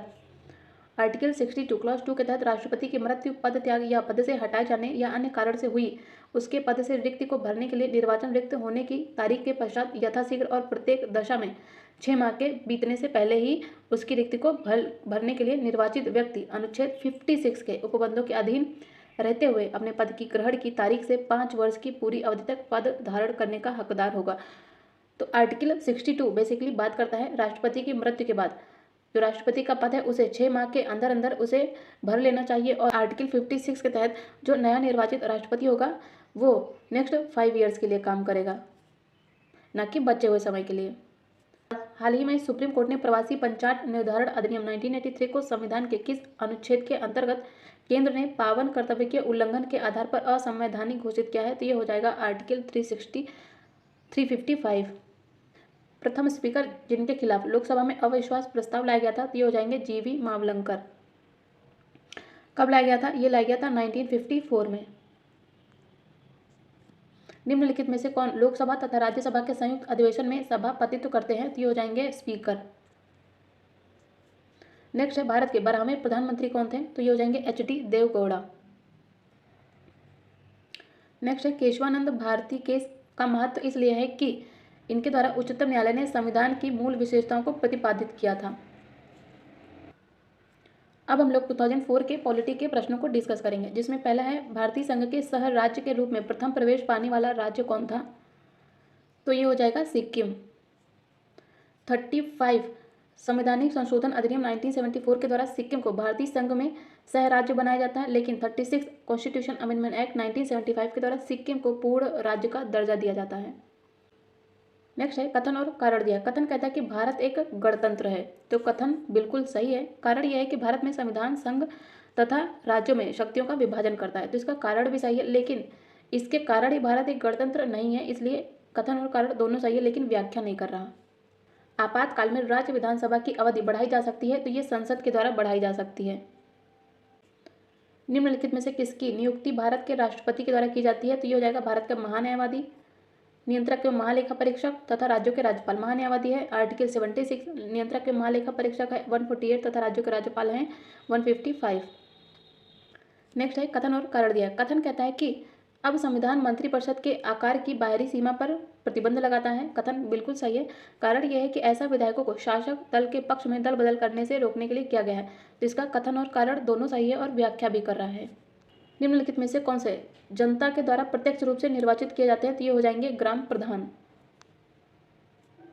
महिलाओं के लिए स्थानों के 33% आरक्षण का संवैधानिक प्रावधान कब लागू किया गया है? तो यह स्थानीय निकायों में लागू किया गया है। नेक्स्ट है विधि के प्रश्न पर भारतीय सुप्रीम कोर्ट से परामर्श लेने का अधिकार किसको है? तो ये है राष्ट्रपति को, और सुप्रीम कोर्ट राष्ट्रपति को सलाह देता है किसके तहत? ये है अंडर आर्टिकल 143 के तहत। नेक्स्ट है भारतीय राष्ट्रपति के रिक्त पद को भर दिया जाना चाहिए, तो ये हो जाएगा 6 माह के भीतर। ये क्वेश्चन रिपीट हुआ है। नेक्स्ट है राष्ट्रपति के निर्वाचन के लिए गठित निर्वाचक मंडल में कौन सम्मिलित होता है? तो इसमें हो जाएंगे संघीय संसद तथा राज्य विधानसभाओं के सभी निर्वाचित मेंबर, मतलब कि लोकसभा प्लस राज्यसभा और प्लस विधानसभा के निर्वाचित मेंबर शामिल होते हैं। नेक्स्ट है भारत के किसी राज्य में विधान परिषद का सृजन या समाप्ति की जा सकती है, किसके द्वारा की जा सकती है? तो हो जाएगा राज्य विधानसभा के तत्संबंधी संकल्प को पारित करने पर संसद के द्वारा। नेक्स्ट है केंद्र तथा राज्यों के विवादों का समाधान करना भारतीय सर्वोच्च न्यायालय के किस क्षेत्राधिकार के अंतर्गत आता है? तो ये हो जाएगा प्रारंभिक क्षेत्राधिकार। नेक्स्ट है निम्न में से कौन जनता के द्वारा प्रत्यक्ष निर्वाचित होते हैं? तो ये हो जाएगा ग्राम प्रधान प्रत्यक्ष निर्वाचित होता है, लेकिन ब्लॉक प्रमुख प्रत्यक्ष नहीं निर्वाचित होता। यदि बात करें जिला पंचायत अध्यक्ष की तो ये भी अप्रत्यक्ष होता है, सरपंच भी अप्रत्यक्ष होता है, लेकिन पंच भी एक तरह से प्रत्यक्ष होता है, प्रधान और पंच। तो इसका हो जाएगा 1 और 5। नेक्स्ट है पंचायती राज का मुख्य उद्देश्य क्या है? तो हो जाएगा लोगों को विकास मूलक प्रशासन में भागीदारी योग्य बनाना। अब हम लोग 2003 के पीसीएस के पॉलिटी के सभी प्रश्नों को डिस्कस करेंगे, जिसमें पहला है धार्मिक स्वतंत्रता के अधिकार के प्रावधान के अंतर्गत कौन क्या क्या शामिल है? तो इसमें आता है धर्म प्रचार करने का अधिकार है, सिखों को कृपाण धारण करने और रखने का अधिकार है, राज्यों को समाज सुधारक विधि निर्माण करने का अधिकार है, धार्मिक निकायों को लोगों का धर्म परिवर्तन करने का अधिकार नहीं देता है धार्मिक स्वतंत्रता का अधिकार। तो इसका हो जाएगा 1, 2 और 3। नेक्स्ट है भारत का संविधान स्पष्टता प्रेस की आज़ादी की व्यवस्था नहीं करता, लेकिन यह आज़ादी अंतर्निहित है किस आर्टिकल में? तो ये हो जाएगा 19(1) क्लॉज ए में। ये भी रिपीटेड क्वेश्चन है। नेक्स्ट है भारतीय संविधान के निम्नलिखित प्रावधानों में से कौन सा प्रावधान मंत्रिपरिषद की नियुक्ति तथा पदच्युत को विवर्तित करता है? तो हो जाएगा आर्टिकल 75। ये भी रिपीटेड क्वेश्चन है। भारत के नियंत्रक एवं महालेखा परीक्षक की नियुक्ति की जाती है, तो हो जाएगा राष्ट्रपति के द्वारा। नियंत्रक एवं महालेखा परीक्षक आर्टिकल 148। नेक्स्ट है भारत के सुप्रीम कोर्ट के कार्यवाहक मुख्य न्यायाधीश की नियुक्ति कौन करता है? तो ये करता है राष्ट्रपति। तो कार्यवाहक न्यायाधीश की नियुक्ति किस आर्टिकल के तहत होती है? तो ये होती है अंडर आर्टिकल 126। नेक्स्ट है केंद्र तथा राज्यों के मध्य शक्तियों के वितरण के लिए भारत का संविधान 3 सूचियों को प्रस्तुत करता है। निम्न में से कौन से 2 अनुच्छेद शक्तियों के वितरण को विनियमित करते हैं? तो ये हो जाएगा आर्टिकल 245 और 246। यदि हम आर्टिकल 4 की बात करें तो ये पहली अनुसूची और चौथी अनुसूची के संशोधन तथा अनुपूरक आनुषंगिक और परिमाणिक विषयों के उपबंध करने के संबंधित है। आर्टिकल 2 और 3 ये संबंधित है राज्य के संबंध में बनाई गई विधियों से। आर्टिकल 5 संबंधित है संविधान के प्रारंभ पर नागरिकता से। और आर्टिकल 56 ये राष्ट्रपति की पदावधि से संबंधित है तथा 57 संबंधित है राष्ट्रपति के पुनर्निर्वाचन की पात्रता से। आर्टिकल 141 संबंधित है सुप्रीम कोर्ट द्वारा घोषित विधि का सभी न्यायालयों में आबद्ध कार्य होना। 142 संबंधित है सुप्रीम कोर्ट की डिक्रियों तथा आदेशों के प्रवर्तन और प्रकटीकरण के बारे में आदेश से। आर्टिकल 245 संसद द्वारा राज्य के विधानमंडलों द्वारा बनाई गई विधियों के विस्तार से तथा 246 ये संसद द्वारा राज्य के विधानमंडल द्वारा बनाई गई विधियों के विषय वस्तु से संबंधित है। एक ऐसी याचिका जो न्यायपालिका द्वारा जारी की जाती है तथा जिसमें कार्यपालिका से कहा जाता है कि वह कार्य करे जो उसे प्रदत्त शक्तियों के अंतर्गत करना चाहिए था, इस रिट को क्या कहा जाता है? ये इसे हम मैंडमस कहते हैं, मैंडमस या परमादेश। नेक्स्ट है भारत के निर्वाचन आयोग के कार्य पूछा है। यह संसद और राज्य विधानमंडलों के सभी चुनाव कराता है। यह राष्ट्रपति और उपराष्ट्रपति पदों के लिए भी चुनाव कराता है। या किसी राज्य में स्वतंत्र और निष्पक्ष चुनाव के लिए अनुकूल दशा न होने पर राष्ट्रपति शासन लगा देने की संस्तुति करता है। तो इसका तीसरा गलत है। फोर्थ कहता है कि निर्वाचन सूचियां तैयार कराने के लिए कार्य का निरीक्षण, निर्देशन और नियंत्रण करता है। तो इसका 1, 2 और 4 करेक्ट है। अब हम लोग 2002 के पीसीएस के पॉलिटी के सभी प्रश्नों को डिस्कस करेंगे, जिसमें पहला है भारत का संविधान पूर्ण रूप से तैयार हुआ था कब? तो ये हुआ था 26 नवंबर 1949 को। निम्नलिखित में से कौन से एक मौलिक अधिकार नहीं है? तो स्वतंत्रता का अधिकार, समानता का अधिकार और शोषण के विरुद्ध अधिकार, ये तीनों मौलिक अधिकार है। लेकिन संपत्ति का अधिकार एक वैधानिक अधिकार है अंडर आर्टिकल 300A। निम्नलिखित प्रस्तावों में से किसका संदर्भित संबंध संघीय बजट में है? तो ये हो जाएगा कटौती प्रस्ताव, कट मोशन। निंदा प्रस्ताव की बात करें तो यह मंत्रिपरिषद या किसी एक मंत्री के विरुद्ध उसकी विफलता पर खेद या रोष व्यक्त करने के लिए लाया जाता है। कटौती प्रस्ताव की बात करें तो यह सत्ता पक्ष के द्वारा सदन की स्वीकृति के लिए प्रस्तुत अनुदान की मांगों में से किसी भी प्रकार की कटौती के लिए विपक्ष द्वारा रखे गए प्रस्ताव को ही कटौती प्रस्ताव कहा जाता है। और यदि बात करें स्थगन प्रस्ताव की, तो स्थगन प्रस्ताव पेश करने का उद्देश्य होता है किसी अविलंबनीय लोक महत्व के मामले की ओर सदन का ध्यान आकर्षित करना। और इस प्रस्ताव को पेश करने के लिए ये महत्वपूर्ण है, न्यूनतम 50 सदस्यों की स्वीकृति आवश्यक होती है। और यदि हम बात करें ध्यानाकर्षण प्रस्ताव की, तो किसी महत्वपूर्ण विषय पर मंत्री का ध्यान आकर्षित करने के लिए लाया जाता है ध्यानाकर्षण प्रस्ताव। नेक्स्ट है उत्तराखंड के गठन के बाद यूपी में कितने विधानसभा शेष क्षेत्र बचे हैं? तो ये हो जाएगा 403। और लोकसभा में सीटों की संख्या यूपी में कितनी है? 80 है तथा राज्यसभा की है 31। संविधान के किस अनुच्छेद में यह व्यवस्था है कि प्रत्येक राज्य शिक्षा के प्राथमिक स्तर पर मातृभाषा में शिक्षा की पर्याप्त सुविधाओं की व्यवस्था करने का प्रयास करेगा? तो ये हो जाएगा आर्टिकल 350A। और यदि बात करें आर्टिकल 349 की, तो भाषा से संबंधित कुछ विधियों को अधिनियमित करने के लिए विशेष प्रक्रिया इस संविधान के प्रारंभ से 15 वर्ष की अवधि के दौरान हिंदी का प्रयोग से संबंधित है। 350 ये संबंधित है व्यथा के निवारण के लिए अभ्यावेदन में प्रयोग की जाने वाली भाषा से। 350A प्राथमिक स्तर पर मातृभाषा में शिक्षा की सुविधाएं उपलब्ध कराने से तथा 351 हिंदी भाषा के विकास के लिए निर्देश से संबंधित है।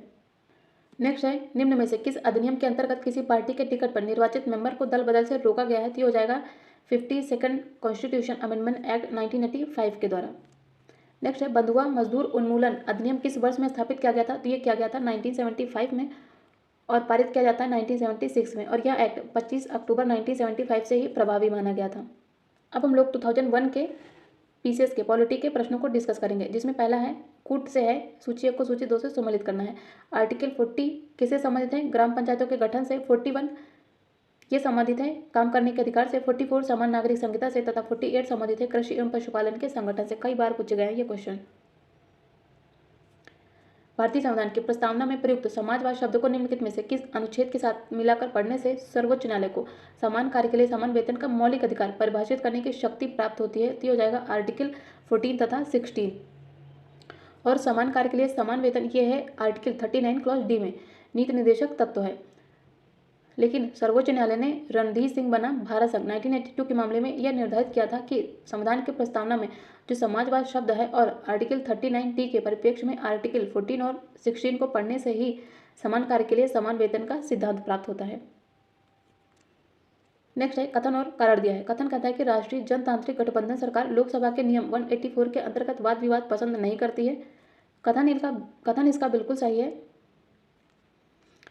कारण कहता है कि इस नियम में वाद विवाद के साथ साथ मतदान का भी प्रावधान है, तो इसका कारण भी सही है और कारण कथन की व्याख्या भी कर रहा है।